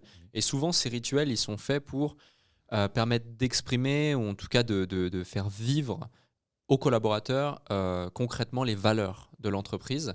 C'est quoi aujourd'hui les valeurs de Mime ? L'humain. Ouais, j'avais commencé. En fait, on avait fait un gros travail justement sur les valeurs où on s'était tous réunis. L'humain, c'est quelque chose qui est clé chez nous, sans faire de bullshit, tu vois. Quand je dis c'est clé, c'est que on a envie que tout le monde se sente ultra bien. Et tu vois, on parle du télétravail, il ne faut pas que le télétravail soit une fuite en avant. Justement, on a envie que les gens aient envie de venir. La réponse à cette question peut vite faire bullshit. C'est clair. Les valeurs, tu sais, c'est toujours... Voilà. Mais c'est important. Tu as raison, important, ça guide, ça va guider. Les valeurs, l'humain, pardon, c'est une bonne réponse. Ouais, et tu vois, la transparence, ça c'est quelque chose aussi qui est clé chez nous. Je pense qu'on a toujours été très transparent. Tu vois, on a recruté les premiers membres du COMEX, très transparent sur la vision qu'on a du projet, sur les chiffres, sur la marge, sur les échecs qu'on a pu avoir, sur ceux qu'on est en train de vivre. Et d'avoir cette transparence aussi avec les équipes. Parfois, on a la tête dans le guidon, tu sais, on bosse. Peut-être qu'on peut imaginer que tout le monde a le même niveau d'information. C'est faux. Il y a des gens qui font leur taf, qui sont dans leur département, n'ont pas forcément conscience parfois du chiffre. Si on a un chiffre qui décroche pour des raisons techniques, je pense que c'est important pour les investir, il faut leur dire. Tu vois, par exemple, sur septembre, ça a été un mois plus compliqué pour nous. Rien de grave, tout est sous contrôle. Mais pour des raisons techniques, par exemple, on a eu des petits couacs techniques qui fait que forcément, on a eu une grosse perte de chiffres. Ouais. Et puis, tu vois, Mime, c'est une boîte où, vu qu'on processe beaucoup de volume, on ne parle pas de quelques milliers d'euros, tu vois, on parle de plusieurs centaines de milliers d'euros. Donc, c'est de la marge en moins. Donc, forcément, ça impacte plein de choses. Et on a cette volonté de transmettre cette information, de ne rien cacher. Parfois, on se dit, est-ce que ça, on le dit? Est-ce qu'on ne le dit pas? Non, en fait, là, il n'y a rien à cacher. La rémunération des gens, ça, on le cache. C'est pas le sujet, mais pour la boîte, en tout cas, il n'y a rien à cacher. Si la boîte rencontre des difficultés, il faudra qu'on le dise. Ouais. C'est pas le cas. Tu parlais de défis, de challenges, justement, qui ont été liés à cette croissance. Si vous deviez citer un défi, un challenge que vous avez dû surmonter qui était vraiment chaud lié à cette hypercroissance, c'est lequel? Le challenge, L'été on a parlé, 2021. c'est Celui de la dette, 2021. Donc ouais. le challenge de rester en vie quand on a fait les mauvais choix techniques. Ok. Ça, c'est le. Là, vraiment, on est parti au charbon. C'était horrible. C'était vraiment jour et nuit. C'était pour essayer de sauver la baraque, tu vois. Ouais. On écopait, quoi. Tu passes ton temps à écoper pour pas que la barque coule. Alors que tu sais que c'est le projet de ta vie. Tu t'imagines la pression qu'on s'est prise. C'est une opportunité en tant qu'entrepreneur qui arrive qu'une fois dans une vie. Donc, tu peux pas la planter. Et donc, voilà, ça, c'est le plus gros des défis qu'on a eu, de faire effectivement attention à nos choix et de vite rectifier le tir. En fait, il faut juste être... dans la vie d'une boîte, ça arrive d'avoir effectivement des problématiques comme ça, des mauvais choix, en fait. Il faut vite rebondir. C'est ça l'astuce, évidemment. Et donc, nous, on a été bons, effectivement, en gérant la crise comme on pouvait et en rebondissant, c'est-à-dire en internalisant. Voilà. Ouais. Le CTO, quand il est arrivé, c'était le Messi. Il a ouvert le truc, il a dit waouh, je vais peut-être pas venir dans cette boîte. Et en fait, il est au charbon depuis 2 ans pour remettre tout ça dans le bon ordre pour l'année prochaine où on va appuyer sur le champignon. Ouais. Ok. Autre défi peut-être futur, c'est l'appli. Ouais, l'appli. L'appli, Il va arriver ok. bientôt là. Ouais. Là, tu vois, on a fait un choix justement avec nos équipes de travailler sur une appli expérience créateur dans un premier temps parce qu'on ne pouvait pas tout faire. Il fallait tout refaire. T'imagines, tout refaire, c'est monstrueux. Donc, choix d'une app créateur pour aider justement ceux qui créent le contenu, qui créent la valeur, de jouir d'une expérience plus sympa. Tu vois, d'avoir une pastille sur ton smartphone et sur Android et sur iOS et sur iPhone. Et puis, dans un temps 2, d'avoir une appli qui merge à la fois l'expérience utilisateur et à la fois l'expérience créateur. Tu vois, de pouvoir déjà peut-être switcher des deux facilement et que n'importe qui puisse facilement télécharger l'app, découvrir tu vois, les talents, les experts, enfin les créateurs. Ça, c'est vraiment un défi produit. Ouais. Tu vois. C'est intéressant parce que tu dis, et là, on pourra appuyer sur l'accélérateur. C'est-à-dire que malgré cette croissance, tu estimes ou vous estimez que vous n'avez pas encore appuyé sur l'accélérateur? Non, si tu regardes le marché où on en est, Ouais. on est une miette. Si tu regardes notre produit là où on veut être, on est une miette. Si tu regardes la manière dont on est structuré pour pouvoir scaler, on est encore une tranche de pain. Tu vois, là, je te parlais je t'ai donné 2-3 exemples. Le CRM vient juste d'arriver. Ouais. Salesforce, pour scaler, il est indispensable. Tu vois. Il faut des bonnes journées, il faut que une stratégie marketing qui soit assez bonne pour pouvoir attaquer des marchés comme les US. Le BP, tu vois, il faut être structuré financièrement. Notre CFO vient juste d'arriver après 4 ans de boîte, tu vois, on est des timbrés. Mais ça s'explique puisqu'il fallait étape par étape qu'on fasse grandir tout ça. Ouais. Tu vois, donc on sort vraiment du côté artisanal pour aller vers le côté scale-up, comme Ouais. je te disais, et c'est pour ça moi je considère qu'on est vraiment au début de l'aventure. Et c'est ce qu'on dit à notre équipe. Ah, Alors, on dit à tous, tu t'arrives au bon moment parce que ce qu'on peut faire, si on y arrive, c'est demain, c'est l'année prochaine. Ok. Et notre ambition, c'est une boîte mondiale.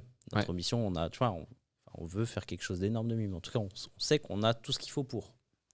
Tu disais tout à l'heure que 95% des consommateurs sur Mime, c'est la France. Pour l'instant, ouais. Quelles vont être les actions que vous allez mettre en place pour aller faire passer ces 95 à peut-être 50 30, 20, 10% seulement et justement une expansion mondiale?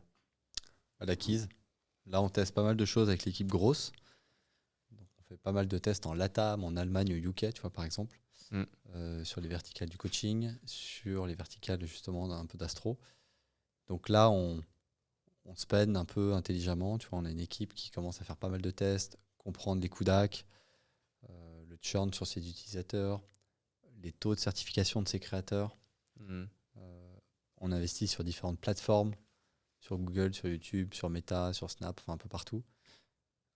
De diversifier les formats à partir desquels on va aller justement chercher de la transfo. Donc ça, on est en train de tâtonner. Alors on dépense un peu d'argent quand même. Et le but après, c'est d'appuyer sur le bouton et de dépenser 4 fois ça et d'aller chercher beaucoup plus de volume dans la zone. Mais c'est vrai que pour l'instant, on n'a pas appuyé sur le bouton pour aller sur ces pays-là. Tu vois, par exemple, on parlait coaching sportif, astrologie, voyance. On a identifié les marchés sur lesquels aller. On attend juste que notre produit évolue encore. On a pas mal de maps à faire là, sur la fin d'année. L'astrologie, il faut être qu'on soit en capacité de permettre aux créateurs de ne pas mettre en place l'abonnement. Sinon, ça va être un frein.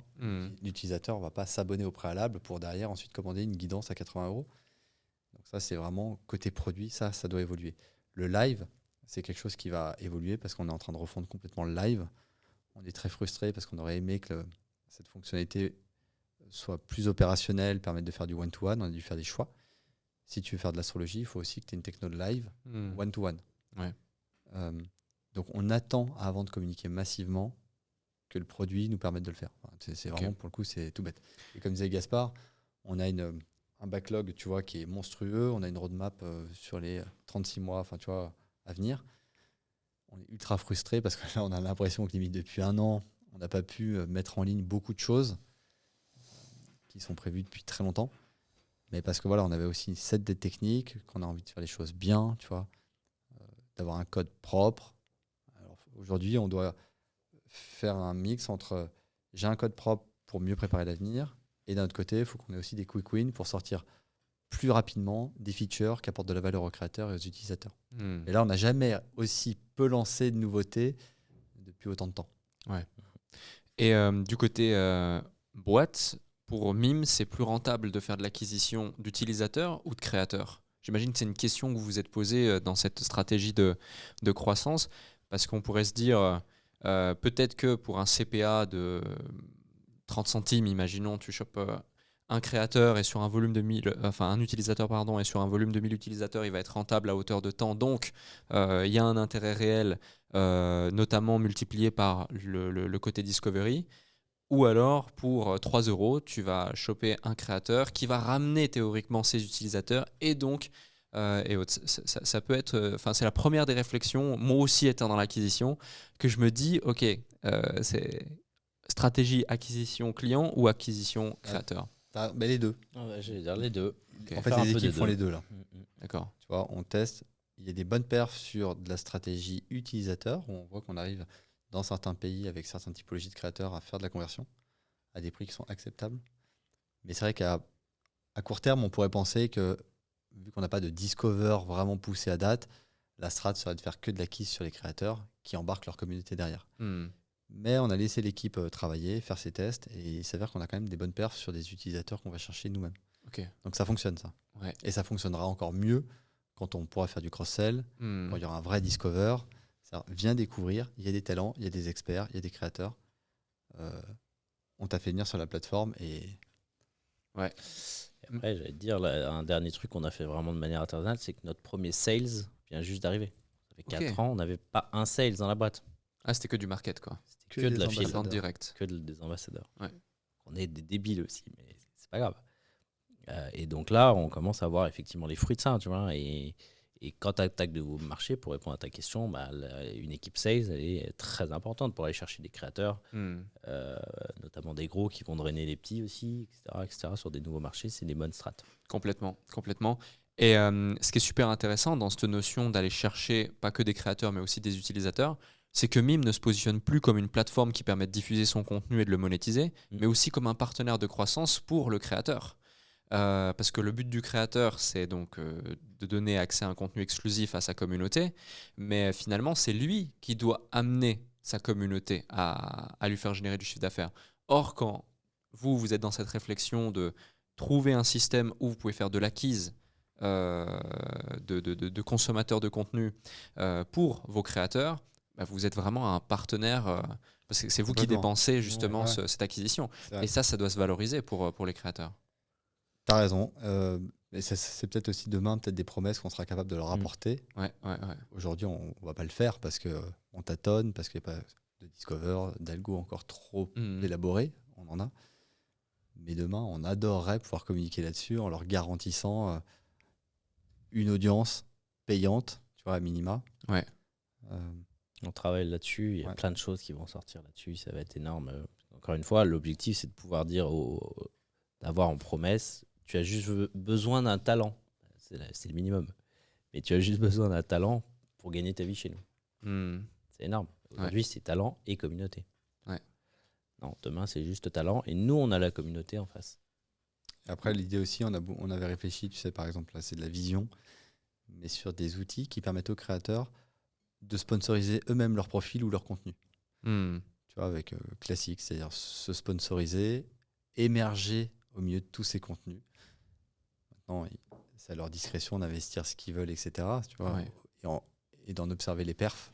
Si on a un bon outil qui leur permet d'émerger en dépensant peu, tu vois, si par exemple ils mettent 50 € et que ça leur permet justement d'avoir une centaine d'abonnements, c'est très rentable. Ok, donc intégration aussi d'un outil analytique, Ouais. finalement. Ouais, Mhm. ok. Très intéressant. Je reviens un petit peu dans le passé. Il y a un chiffre que vous communiquez, qui a beaucoup été communiqué, c'est qu'entre 2019 et 2020, vous avez eu 900% de croissance, ce qui est énorme, ce qui est vraiment énorme. Quels sont les facteurs clés derrière justement une telle croissance selon vous avec du recul? 2020, c'est ça. Ouais, c'est là ce qui a joué, c'est le confinement. Mhm. C'est les confinements, j'allais dire. Nous, on le dit toujours doucement parce que la majorité des boîtes sont écroulées à ce moment-là, mais nous, évidemment, les mecs étaient derrière leur écran à chercher, notamment pour les créateurs, de nouvelles manières de gagner leur vie pendant ce confinement où les marques étaient plus réticentes pour faire des partenariats, etc. C'était plus dur pour tous les créateurs. Donc c'est pour ça que la boule de neige a grandi très très vite, effectivement, tu le dis. On est passé de 3 millions à 30 millions entre 2019 et 2020, énorme, tu vois. Donc, secrètement, on avait très envie d'un nouveau confinement. Ah, Je le c'était ouais. dis. Confinement et la file. Ok. Ouais, la Parce file, que bien de sûr. fait, tu vois, tout est exponentiel. Ouais. La file a été intégrée en cours de route? Non, Non, je crois que non, c'était je- depuis le tout début, je crois. on Dès l'a le mis. début? Direct, ouais. Ouais, je crois que le Ok. tracking, on l'a mis très vite. Ok. Et ça a marché, mais vu qu'on a eu beaucoup de gros profils, qui avaient des grosses communautés qui sont venus sur la plateforme, forcément, l'affiliation aussi a suivi de la même manière. Tu vois. Il y avait l'envie pour beaucoup d'utilisateurs de jouir de cette affiliation et de recruter des créateurs, des influenceurs avec des grosses communautés derrière. Ouais. Et ça a marché. Et après, il y a peut-être aussi le fait que à ce moment-là, cette économie, la créateur économie, elle était inconnue, notamment en France. Tu vois, elle était assez connue aux États-Unis, mais en France, personne ne connaissait à cette époque-là. Tu vois, donc et l'effet boule de neige est venu aussi quand les gens ont commencé à en parler et que tu as des créateurs qui disent aux autres, regarde, j'ai fait ça, regarde combien j'ai pu générer, etc. Et donc les autres ont suivi aussi naturellement. Hmm. Tu vois. Oui, complètement. Il y a un sujet qui est important aussi pour vous, c'est de protéger justement les droits et la sécurité des créateurs comme les consommateurs. Comment vous appréhendez l'IA pour la suite justement de la création de contenu, où on voit aujourd'hui qu'avec une simple photo, on arrive à en générer 50 potentiels sous toutes les formes qu'on désire. Pareil pour les vidéos bientôt, de plus en plus. Les audios, c'est pareil. Les messages, on réplique des cerveaux d'utilisateurs. Moi-même, je me suis amusé à répliquer mon cerveau. J'ai fait implémenter toutes 50 heures de formation dans une IA. Et je me parle à moi-même et il me donne exactement ce que je dis en stratégie dans mes formations. Donc, c'est révolutionnaire, mais ça peut faire peur en même temps. Et du coup, on décorrèle complètement l'authenticité, l'exclusivité, l'unicité de la création de contenu au contenu lui-même. Comment est-ce que vous appréhendez ça et quelles sont les mesures que vous mettez en place justement pour y faire face potentiellement? Nous, on l'utilise à bon escient puisqu'elle nous aide, l'IA, notamment à opérer la modération. Donc, l'IA n'a pas que du mauvais et au contraire, chez nous, elle a du bon. Donc, on a déployé une techno d'IA qui n'est pas la nôtre, mais qui nous permet de faire de la pré-modo sur les contenus photo, vidéo et live. Donc, c'est génial parce qu'on est capable d'identifier quelle est la nature du contenu, si c'est un contenu qui peut faire l'objet d'interdiction, de bannissement, ce genre de choses. Donc cette IA-là, nous on l'adore. Pareil sur la certification des utilisateurs ou des créateurs. On est capable de détecter l'authenticité d'une pièce d'identité, si c'est une pièce qui a été usurpée, qui a été trafiquée. Et puis après, tu as aussi toute la question que tu évoques à l'instant sur le mauvais usage et le détournement de l'IA pour duper un client, un utilisateur, c'est-à-dire je crée un contenu et puis j'essaie d'en faire 50. Alors c'est une question qui est intéressante parce qu'aujourd'hui, il n'y a pas de... Tout le monde est à tâtons là-dessus. Comment ça va être utilisé effectivement? Est-ce que ça va être massivement détourné? Comment le consommateur réagit face à ça? Est-ce que le consommateur peut l'accepter parce que finalement il se dit ça répond à mes attentes? Mais c'est une bonne question, mais on n'a pas toutes les réponses, je pense. C'est trop tôt, tu vois. On n'a pas été confronté à ces cas-là. Il faut les anticiper, tu as raison, c'est clé. Mais aujourd'hui, je pense que c'est un petit peu tôt pour nous pour voir ce mauvais côté de l'IA et voir de la manière dont on sera capable de l'appréhender. Tu donnes des mauvaises idées aux créateurs, Alec. Ouais. C'est mon côté anticipation qui... T'as raison, parce qu'on y a pensé. Après, je pense que l'IA va pouvoir nous aider notamment pour les créateurs sur un certain nombre de sujets, tu vois, comment bien interagir, etc. Les aider, en fait, plus que remplacer. Ouais. Et puis, il y a un truc qui est génial aussi avec l'IA, tu vois, on en parlait, c'est qu'aujourd'hui, tu es capable, par exemple, de faire de la traduction en vidéo a posteriori. Si tu as envie, par exemple, que ton coaching, ta formation, enfin, la captation qu'on a de toi en langue française, par exemple, demain, tu peux reproduire cette vidéo dans la langue que tu veux. Ça, c'est génial. Là, pour le coup, c'est une expérience, ça apporte de l'expérience et de la valeur à l'utilisateur. Ouais, complètement. Complètement. Et aussi, il y a cette notion où, et je te rejoins, il faut que le client derrière soit au courant et l'accepte potentiellement, parce que derrière, si la satisfaction derrière, et on peut parler du contenu, mais on peut aussi parler du messaging, du chat, parce que aujourd'hui, ça a créé. Imaginons un ou une créatrice de contenu sur Mime ou quelle que soit la plateforme, peut avoir 5 000, 10 000, 50 000 personnes qui vont être abonnées à son contenu.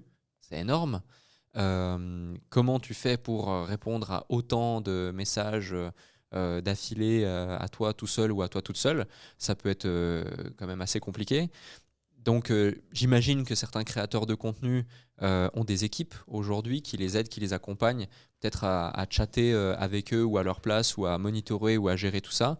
Demain, s'il y a une IA qui vient et que c'est écrit, imaginons, tu parles à l'IA de et autres, et tu peux sélectionner, cocher si tu veux parler à l'IA ou au créateur. Enfin, c'est des réflexions que je fais là. Mais ça peut permettre aussi d'augmenter la capacité d'absorption du créateur tout en permettant à l'utilisateur de vivre quasiment la même expérience et peut-être même à moindre coût ou alors avec un autre modèle, quoi. Ouais, on en fait un peu déjà, en réalité, pas de l'IA, mais on a déjà de l'aide pour les créateurs. D'accord. Typiquement, comme on pourrait avoir de l'aide, je pense à notre relation client, sur quand tu arrives, notre outil c'est Zendesk, Ouais. tu vois, tu es guidé. Ouais. On te guide déjà parce que peut-être que tu as une réponse toute faite. Donc l'IA va nous aider, nous, à mâcher un petit peu le travail, de l'utilisateur et de notre équipe relation client, tu vois. Et là, par exemple, je pense moi au message automatique, tu vois, sur Mime, ou pour certains types d'événements, c'est-à-dire c'est un abonné qui se réabonne, tu vois, on peut avoir des messages automatiques déjà qui sont envoyés, qui sont paramétrés en fait par le créateur. C'est peut-être un prémisse de ce qu'on pourrait faire, mais de manière beaucoup plus géante avec l'IA.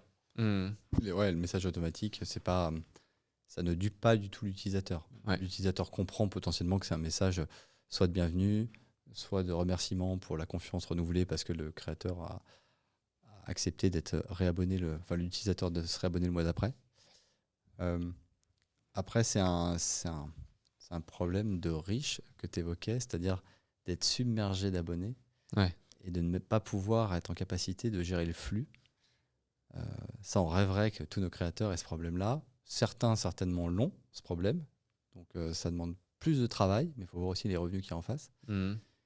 Après, ce qu'on voit, et on le sait, si ça manque de rigueur du côté du créateur et que les réponses ne sont pas personnalisées ou ne sont pas très abouties, l'utilisateur, généralement, le voit tout de suite. Donc, qu'est-ce qu'il fait ? Il se désabonne ou il va se plaindre. Donc, ça oblige quand même le créateur à de l'authenticité. Peut-être que demain, on arrivera sur des IA extraordinaires qui seront capables de répondre de manière automatique, sans faire une réponse dans la seconde. Tu vois, ce genre de choses. Peut-être que demain, nous, c'est un sujet. Est-ce qu'on a envie d'intégrer, de proposer ce service au créateur ? Là, à date, comme ça, je te dirais non. Parce qu'il faut que l'utilisateur il ait conscience de l'authenticité de la réponse. Et que c'est vraiment le créateur qui rédige. Donc, c'est des questions qu'on se posera peut-être le temps voulu. Ok. Dans la continuité de ces innovations technologiques, comment vous voyez l'intégration des NFT dans la creator economy au global ? Mal, j'allais dire pour l'instant. Enfin, tu sais, il faut toujours laisser mûrir les marchés aussi un petit peu, tu vois. Enfin, nous, on est arrivé dans la creator economy, il y avait des plateformes qui étaient là depuis longtemps, hein, tu vois. On les a découvertes en l'occurrence après, comme expliquait Pierre, mais les nouveaux marchés comme ça, tu as toujours effectivement une phase de spéculation et le marché ne sait pas où il va. Donc nous, on a quand même une boîte qui a quelques années, on a un certain nombre de salariés, on a maintenant, j'allais dire, des responsabilités vis-à-vis de nos créateurs. On ne peut pas proposer n'importe quoi à n'importe quel moment. Donc on doit se laisser le temps aux nouveaux marchés de mûrir d'eux-mêmes pour pouvoir voir si on peut les intégrer. Donc, tu vois, il y a eu une énorme vague de NFT. Tout le monde voulait faire des NFT sur tous les sujets, etc. Ouais. Nous, on nous en a parlé pendant des mois, etc. Bon, il se trouve qu'on n'était pas prêt techniquement, donc tant mieux, j'allais dire. Mais on a toujours dit, on va attendre de voir un peu ce qui se passe sur ces sujets-là avant de pouvoir se positionner. Et sur la crypto, parce que c'est peut-être un pont avec ta question, on a, nous, intégré un PSP en crypto pour permettre aux utilisateurs chez nous de payer en crypto. Dans les faits, c'est très peu utilisé. Ouais. Et les créateurs sont quand même, eux, rémunérés en devise classique. Ouais. D'accord. Donc, Donc, on convertit la crypto en devise. Immédiatement. Pour prendre aucun risque pour le créateur. Parlons plus ici d'association, parce que je trouve que vous faites un beau duo. Et en plus, il y a cette amitié et cette complémentarité, etc.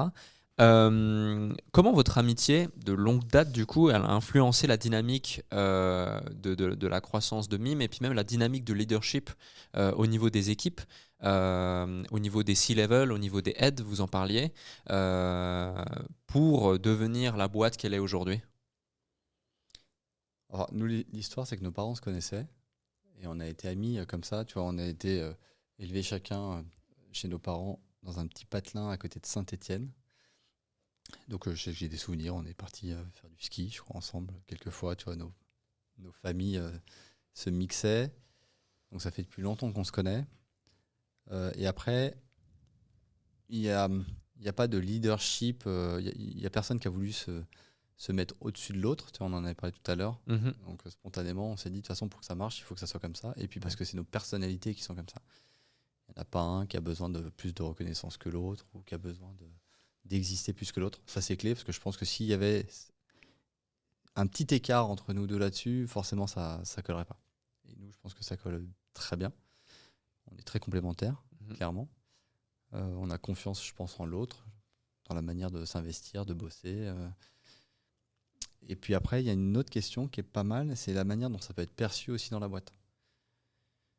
On ne s'est pas attribué de titre. Comme ça, il n'y a pas d'ambiguïté. Et au final, je pense que c'est plutôt bien géré, bien perçu. Mais c'est intéressant parce que ça mériterait peut-être aussi de sonder, de voir comment les gens en interne perçoivent notre co-management d'une certaine manière. Après, on a plus d'affinité avec certains départements avec lesquels on a été, où on a plus d'expertise. Gaspard sur la partie tech ou produit, c'est quelque chose que gérer le produit, il sait faire parce qu'il l'a fait dans le passé. La partie tech, moi je vais être très honnête, j'y connais rien. Je suis incapable de mettre le nez dans la base de données, par exemple, alors que lui, il manipule la base de données. Donc spontanément, on a quand même des affinités avec les départements sur lesquels on était au départ. Par contre, globalement, toute la relation qu'on a avec les équipes, on le fait à deux. Toutes les prises de décision, quel que soit le département, on le fait à deux si c'est des grosses décisions. Et puis après, on essaye aussi de responsabiliser et d'autonomiser au maximum les départements. Ils ont leur budget, ils savent quoi faire. À partir de certaines dépenses, il faut effectivement qu'on soit avisé. Mais l'idée, c'est que chaque département soit super indépendant. Ok. Très responsable. Et vous évoquiez tout à l'heure, lorsque vous êtes tous les deux d'accord sur un sujet, go. Lorsque un d'entre vous n'est pas d'accord, no go. Alors, j'allais répondre différemment parce que on s'est fixé une règle très vite, on s'est dit on va tout tester. Ok. Donc, quand il y en a un qui a une idée, sauf si on challenge évidemment un petit peu, tu vois, mais on teste tout. Et Ok. il y a plein de moments dans l'histoire de Mime là où on a testé des trucs, on a mis en ligne des trucs même, et on les a enlevés, tu vois. Ou alors on avait travaillé sur des choses, on avait fait le design, etc. C'est jamais sorti parce qu'en réalité, tu vois. Donc on voulait toujours tout tester et ça a été une règle qui a bien fonctionné. Tu vois, Ok. tu vois, en réalité, c'est S'autoriser, comme en un fait. couple, Ouais. tu vois, une association. Donc tu dois travailler ce couple pour qu'il marche. Tu le travailles tous les jours. Tu vois. Et donc, et après, tu te mets des règles dès le début. Ça, c'est très important aussi. Ouais, complètement. Et justement, quelles sont ces différentes règles que vous avez pu mettre en place? Parce que finalement, vous n'êtes pas juste associés, il y a aussi une amitié de longue date. Et quand il y a des désaccords potentiels ou autres, bon, visiblement, il n'y en a pas, mais s'il n'y a pas de règles, ça peut créer des tensions potentielles. Et ça, c'est une vraie question que la plupart des entrepreneurs se posent, c'est comment je fais pour établir des règles qui fait qu'avec mon associé, ça va bien se passer. Si vous aviez 1, 2 ou 3 conseils à partager à celles et ceux qui nous écoutent, quels seraient-ils?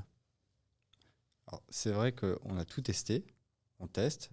C'était un état d'esprit de se dire ok, tu as cette idée, d'ailleurs je la partage ou j'ai un doute. Si j'ai un doute mais que lui est convaincu, on le teste. En revanche, si c'est pas un doute, mais si on est très opposé sur une idée qui vient de l'autre, là pour le coup, clairement on n'y va pas. On ne s'impose rien. Après, je pense qu'aussi l'idée aussi c'est on était deux pendant longtemps. Maintenant, aujourd'hui, c'est pas à deux qu'on va décider de prendre des décisions. On va s'entourer, par exemple, de notre CPO, de notre CTO. On n'imposera rien aux équipes non plus. Et l'avantage, c'est que ça nous permettra de trancher, parce qu'on estime qu'on a des experts qui nous entourent, qui sont meilleurs que nous dans ce qu'ils sont en train de faire. Donc, c'est pas à nous aussi, si tu veux, on va trancher des grosses décisions, mais on a besoin de leur expertise, clairement. Ouais. Donc ça, c'est le premier conseil. Ouais, et puis récemment, on a un CEO qui nous a rejoint, j'allais dire. En tout cas, c'était Gauthier, notre CMO, qui est devenu notre CEO. Et on est ravis parce qu'il va aussi nous permettre, dans cette croissance humaine, de garder une forme, de mettre en forme tout ça et de faire en sorte que tout roule. Et donc, ce qui est un couple à 2 devient un semi-couple à 3. Ouais. Un trouble. Un trouble. Et justement, lorsque on scale, on doit recruter des talents. Parmi les meilleurs, c'est en tout cas votre objectif et l'ambition lorsque tu veux aller beaucoup plus loin. Et les talents, ça prend du temps à les trouver, à les recruter, ça coûte cher, etc. Et il y a un moment donné où beaucoup d'entrepreneurs font face à une question, c'est est-ce que j'ouvre mon capital aux membres de mon équipe, à mes C-level, à ceux qui vont nous permettre de potentiellement aller chercher beaucoup plus ou pas? Est-ce que vous vous êtes posé cette question et est-ce que du coup certains de vos heads ou C-level ou même vos équipes, vous avez ouvert le capital de Mime également pour eux? Oui, au COMEX. D'accord. Ça, c'est une décision qu'on a prise très tôt aux membres du COMEX. On n'est pas fermé à l'idée de mieux investir peut-être les salariés de demain. Ça, c'est des choses auxquelles on réfléchit parfois. Il y a des solutions qui sont proposées pour permettre justement des intéressements aux salariés. Donc là-dessus, on est très ouvert. Tu vois, on n'a pas d'idée arrêtée. Il faut trouver la bonne mécanique, le bon timing. Et puis, pareil, c'est quelque chose, il faut être sûr avec qui tu le fais. Tu vois, c'est un mariage que tu fais avec une personne qui s'engage sur la durée avec nous. Et forcément, de fait, c'est comme les BSPCE. Si la personne quitte l'organisation, de toute façon, elle perd ce droit. C'est pour ça que ces bons sont intéressants pour forcément des fondateurs, parce que ça protège aussi l'entreprise et les fondateurs sur une dilution risquée. En revanche, Et ça, c'est vrai, quand on a émis des BSPCE, des poules de BSPCE, quand on a pensé les contrats, on a voulu mettre en place des mécaniques de BSPCE avec des conditions de vesting qui soient moins lourdes que ce qu'on voit d'habitude. D'accord. Parce que la boîte fonctionne, et puis parce qu'on sait aussi souvent que les BSPCE, c'est des mécaniques qui sont pas forcément, qui profitent pas toujours, dans 80% des cas, les salariés ne profitent pas de ces C'est BSPCE. souvent bullshit. Hmm. Tu peux pas les exercer en réalité. Si tu Ouais. regardes le truc, Et ça, c'est quelque chose va qu'on jamais, voulait éviter. Aussi dans cette volonté qui est en accord avec vos 2 valeurs que vous avez citées, il y en a d'autres j'imagine, mais humain et transparence. Et ça c'est hyper important finalement. Ce qu'on voit c'est que les actions sont complètement corrélées aux valeurs que vous avez exprimées et ça se retranscrit même dans la façon dont vous avez émis les BSPCE pour les personnes concernées. Ouais. Ouais, en fait, on a recruté toute notre équipe là pour vraiment avec, j'allais dire, le mindset. Enfin, il faut qu'ils partagent notre vision. Donc nous, on leur partage la vision et notre ambition. Et s'ils partagent ces 2 choses avec nous, ils sont les bienvenus en réalité, tu vois. Et Ouais. voilà, le but, c'est qu'ils restent le plus longtemps possible et qu'on aille au bout des objectifs qu'on s'est donnés dans les 3 ans à venir. C'est-à-dire de faire une plateforme mondiale qui peut permettre à tous les créateurs de contenu avec juste un talent, comme je te disais, de gagner ses premiers euros et de gagner sa vie sur la plateforme. Tu vois. Donc, si tu as envie, si la mission te plaît, l'ambition te plaît, etc., tu souscris à ça. Et donc, toute notre équipe a signé, j'allais dire, ce pacte-là vis-à-vis de ses objectifs et de ce mindset. Je vois. Tu parles d'ambition à 3 ans. Là, vous êtes à 14 millions d'utilisateurs. À 3 ans, vous avez chiffré à combien, idéalement, vous seriez ? En nombre d'utilisateurs, je n'ai pas la réponse. Je sais pas le chiffre. Je pense que les équipes ont commencé à travailler sur des projets, ça c'est sûr. À 3 ans, on est largement au-dessus des 60 millions, ça c'est évident. Ce qu'on aimerait, c'est plus que doubler l'année prochaine. Ouais. Ça, on peut te le dire. Mais tu nous réinvites si tu veux dans 1 an et j'espère et si on te dit non, c'est qu'on n'a pas été bon. Avec plaisir, vous serez les bienvenus dans 1 an, dans 2 ans. À chaque fois, tous les ans, on fera une mise à jour. Comment vous voyez l'évolution de la creator economy et, dans les années à venir et surtout le rôle que Mime peut avoir dans l'évolution de la creator economy ? Alors déjà, tu observes que toutes les plateformes classiques se sont mis au pli. Ouais. C'est-à-dire qu'aujourd'hui, tous les modèles économiques étaient basés sur la pub, sans reversement pour ceux qui créaient le contenu, ça change. Clairement, sans citer, mais toutes les plateformes classiques que les gens utilisent aujourd'hui, en France et à l'étranger, proposent de plus en plus de mécaniques pour te récompenser, pour permettre aux utilisateurs de te typer, par exemple, ce genre de choses. Donc ça prouve qu'on n'a pas fait une connerie et qu'on est dans une industrie qui a de l'avenir. Nous, on part du principe qu'on a une bonne expertise de ce marché-là, puisque ça fait maintenant 4 ans et demi. Donc on connaît ce secteur, on connaît notre produit, on sait là où on a envie de l'amener. Je pense qu'on a une super, c'est une certitude, on a une super équipe et on n'a rien à prouver puisqu'on a quand même réussi à générer du chiffre, à embarquer des créateurs avec nous, à embarquer 14 millions de personnes. Donc on est très confiant et on est convaincu qu'on sortira des features demain avant des grosses plateformes et avec une authenticité qui est propre à nous. Il y a quelque chose aussi qui est clé, c'est on n'a pas envie d'être on a envie d'être un intermédiaire humain avec les créateurs, mais avec les utilisateurs, on en parlait, et de toujours garder cette proximité. C'est ce qui fera que les gens reviennent. C'est-à-dire qu'on n'a pas envie de mettre uniquement des bots qui te répondent si tu as un problème ou si tu as une question. Mais ça, c'est clé, quoi. Le SAV, le Customer Care, il est fondamental. Je pense qu'on l'a bien réussi. On va continuer à travailler là-dessus. Mais c'est ce qui fait que le but, c'est qu'on parle de Mime en bien demain. Ouais. C'est que tu n'es pas un pion uniquement qui fait un sign-in, qui te connecte, tu as un pépin. Non, c'est comme tout, il faut que tu aies une expérience qui soit bonne. Tu vois, si tu achètes en ligne sur un site, si tu n'es pas content et qu'on te rembourse rapidement, tu vas racheter. Ouais. Même si c'est un peu plus cher. On répond en 15 minutes à tout le monde. Ok. Aujourd'hui. Dans ta langue. C'est une promesse forte. Hein. C'est une promesse très forte. Et par téléphone si besoin. Enfin, tu vois, y a pas... et surtout dans des nouveaux marchés, en fait, où tu peux potentiellement, peut-être moins maintenant qu'avant, mais arriver sur un nouveau produit, tu connais pas. T'abonner à un créateur, tu connais pas. Tu connais t'abonner à Netflix, etc. Donc, si tu as un problème, tu as besoin qu'on te rassure tout de suite. Tu vois. Donc, c'est Complètement. pour ça qu'on fait très attention à la relation client. Ouais. Ça, c'est colossal. Ouais. Ouais, c'est une data assez dingue. Je sais pas si les gens qui nous écoutent se rendent compte, mais en 15 minutes, tu as ta réponse, surtout sur un volume d'utilisateurs, de plusieurs centaines de milliers d'utilisateurs. Ça doit représenter un sacré volume de sollicitations, de messages quotidiens, et donc pas mal de ressources à devoir déployer. Et ça retranscrit le fait que c'est un réel focus et une vraie prise de conscience que la satisfaction client et la communication avec le client, la transparence avec ce client est au cœur justement de la réflexion du produit. Oui. Et justement, dans cette dynamique, je rebondis sur ce que tu disais. Par exemple, le fait d'éviter un maximum les chatbots et autres, ça me fait repenser au côté IA que j'évoquais, où on pourrait perdre complètement cette proximité et cette authenticité.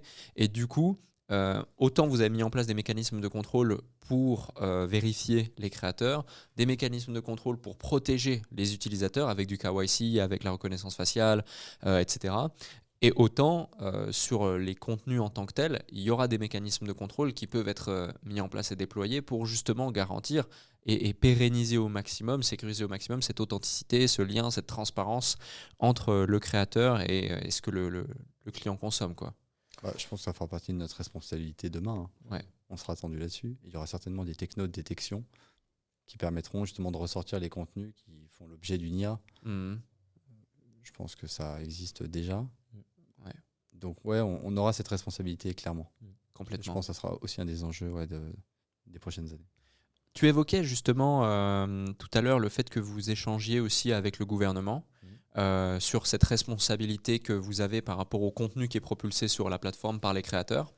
Quels sont les enjeux identifiés par le gouvernement ou les risques identifiés par le gouvernement à l'égard de ce que pourraient propulser les créateurs à ceux qui les consomment?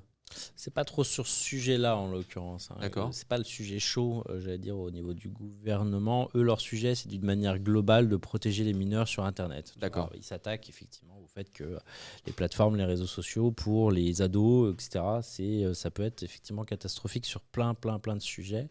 Nous, on intervient évidemment pour la protection, c'est-à-dire pour l'accès aux plateformes. Tu vois. Donc, c'est pour ça qu'on teste avec eux, on échange avec eux très régulièrement et on a des réunions de travail avec eux pour justement être, nous en tant que plateforme française, pouvoir donner notre avis, pouvoir guider aussi leurs décisions. Et on teste avec eux des choses. Pierre parlait tout à l'heure de l'accès pour protéger pour les mineurs. Donc c'est typiquement sur ce genre de sujet-là. Et nous, c'est important. On est French Tech 120 depuis pour la deuxième année, donc dans les 120 startups les plus prometteuses de France. Et donc c'est un label que nous a donné le gouvernement. Donc c'est important pour nous aussi d'intervenir dans cette économie et dans dans les décisions qui sont prises par le gouvernement autour de notre marché. Ouais. Et on fait d'ailleurs partie des 200, j'allais dire, startups européennes. Les plus grosses, je ne sais plus si c'était 200 ou 230 le chiffre, depuis cette année. Parfois, on doit expliquer aussi notre business justement aux autorités, quand je dis à l'État ou à l'administration fiscale, parce qu'on leur explique ce qu'on fait, qu'on est un opérateur, que le contenu ne nous appartient pas, qu'on a un statut d'hébergeur, comme toutes les plateformes traditionnelles. Tu vois, on est hébergeur de contenu, on n'est pas éditeur, ça c'est fondamental. Malgré le fait qu'on opère une espèce de modération par l'IA et de post-modération. Ça c'est intéressant, même pour ceux qui écoutent. Dès lors que tu as un vrai contrôle sur le contenu de ta plateforme, donc tu as une vraie modération manuelle de tout, que tu contrôles tout, que tu vas même pouvoir dire à des créateurs fais pas ci, fais pas ça, ce qu'on ne fait pas, tu es considéré comme éditeur. Donc tu as une responsabilité sur le contenu. Donc il ne faut pas modérer tout le contenu. Voilà. Ouais. Ou en tout cas, il faut faire de l'IA. T'imagines ? C'est... Ce qui veut dire que voilà, c'est comme dit Pierre, hein, si tu prends au départ, nous on a commencé en se disant on va modérer tous les contenus, comme ça on sera sûr qu'il n'y a pas de problème sur la plateforme. Non, faites surtout pas ça. Parce que vous êtes considéré comme éditeur, donc vous êtes responsable s'il y a une coquille et que vous oubliez un contenu ou machin. Tu vois, on marche sur la tête. Donc IA en 1 et modération manuelle si alerte de l'IA. Et pas de commentaires pour ne pas avoir déjà à modérer ça. Ouais. Tu vois. Parce que là, il peut y avoir un trou dans la raquette et c'est problématique. Ouais, bien sûr. Et après, pour compléter ce que tu dis sur la France, la France nous a aidé quand même sur plein de choses, tu vois, mais ce que je remarque quand même, c'est que si on avait fait le choix de mettre notre boîte à l'étranger, les partenaires bancaires, les PSP, enfin tout un tas de partenaires ne nous auraient jamais suivis dans l'aventure. Tu vois. C'est hyper important ça de le souligner. Bien sûr. Ouais. Tu peux pas tout avoir, tu vois. Donc il faut savoir aussi prendre les choses et être rationnel, faire les choses par étapes, tu vois aussi, et se dire que tu vas pas faire ton business tout seul en réalité. Tu as besoin d'une banque, les PSP, les assurances, les machins. Tu vois. Donc il faut aussi être capable de faire les choses en bon père de famille, encore une fois. Complètement. J'ai une dernière question pour vous. Et merci pour toutes ces réponses et ce temps partagé ensemble. C'était vraiment un plaisir. Et si celles et ceux qui nous écoutent ont eu autant de plaisir à nous écouter que je n'ai eu à animer cet épisode, faites-le nous savoir. Justement avec commentaires, likes, partage, tout ce qu'il faut. Comme d'habitude, vous connaissez la chanson et les 5 étoiles sur Apple Podcast ou votre plateforme de streaming préférée. Peut-être même qu'un jour, on mettra des épisodes exclusifs du podcast Le Déclic sur Mime, pourquoi pas. Ça peut être une réflexion. C'est une question que je pose à chacun des invités du podcast. Là, c'est chouette en plus parce qu'on va avoir 2 réponses, vu que vous êtes 2. C'est tout simplement quel a été le déclic dans votre vie, respectivement, qui a littéralement créé une transformation peut-être identitaire carrément, que ce soit sur le plan personnel comme professionnel, que vous avez envie de partager ici aujourd'hui avec nos auditeurs, que vous n'avez pas encore partagé dans cet épisode, peut-être encore jamais dans aucune interview. Je sais qu'en plus, c'est assez rare les interviews tous les 2 comme ça, donc ça fait super plaisir d'avoir partagé ce moment ensemble. Je vous fais gagner du temps là pour que vous puissiez réfléchir. C'est une petite astuce. Donc, je vous laisse carte blanche pour le mot de la fin. Je sais pas si tu veux commencer. J'ai une idée. Vas-y. Écoute, là, tu parlais du perso. Moi, ce qui change un homme, c'est les enfants. Moi, j'en ai 4. Voilà. Ma réponse est un peu bateau, mais elle est réelle. Tu vois la vie différemment et tu gères ta vie différemment. Tu vois. Et on te l'a dit plusieurs fois dans l'épisode, on a essayé de gérer cette boîte en bon père de famille, tu vois, parce qu'on est tous les 2 pères de famille. Et donc, de le faire d'une manière saine, c'est ça qui fait que ta boîte va durer dans le temps. Donc, je pense que c'est parce qu'on est père de famille qu'on l'a fait de cette manière-là et qu'on est capable d'être encore là, honnêtement. Ouais. Alors après, le déclic, alors moi, je l'ai vu, ta question peut-être de manière un peu différente. Le déclic qui m'a poussé à aller sur la voie qu'on a entrepris tous les 2. Moi, j'ai vécu une liquidation judiciaire avec un projet que j'ai avorté après le M Lyon, tu vois. Ça m'a mis quand même un coup derrière la tête parce que c'est un échec qui est public, entre guillemets. Enfin, public, c'était pas un projet qui était de notoriété publique, mais tu dois assumer cet échec auprès de ta famille, tu vois, auprès de tes potes. Et après, j'ai enchaîné pas mal de petits boulots de manière très courte pour ne pas avoir à trop gamberger avant d'être salarié. J'ai tout fait, tu vois, du réassort chez Jules à 4h du matin dans le centre commercial de la Pardieu, enfin, tu vois, plein de trucs comme ça. Et ça m'a quand même mis un coup. Je savais qu'il fallait que je rebondisse et j'avais pas le choix parce qu'il faut bien que je vive, que je paye un loyer, donc que j'allais être salarié. C'est ce que j'ai été pendant 8 ans. Mais je savais, j'étais animé par une véritable revanche et que je voulais mon autonomie. Et que j'avais besoin de me prouver que j'étais en capacité d'entreprendre quelque chose et de réussir et de vivre en tout cas d'un projet personnel. Et de vivre d'un projet personnel, mais pas seul. Parce que ce premier échec, je l'ai vécu seul. Parce que je m'étais associé sur la fin avec quelqu'un, mais qui n'était pas... Bref, c'est un projet que j'ai vécu seul. Et là, avec Gaspard, j'ai eu la confiance de pouvoir mener ce projet quand on a commencé à le lancer. Donc voilà. Donc c'est compliqué aussi d'entreprendre seul. Vraiment. On est mieux à 2. Merci Pierre, merci Gaspard. Merci Alec.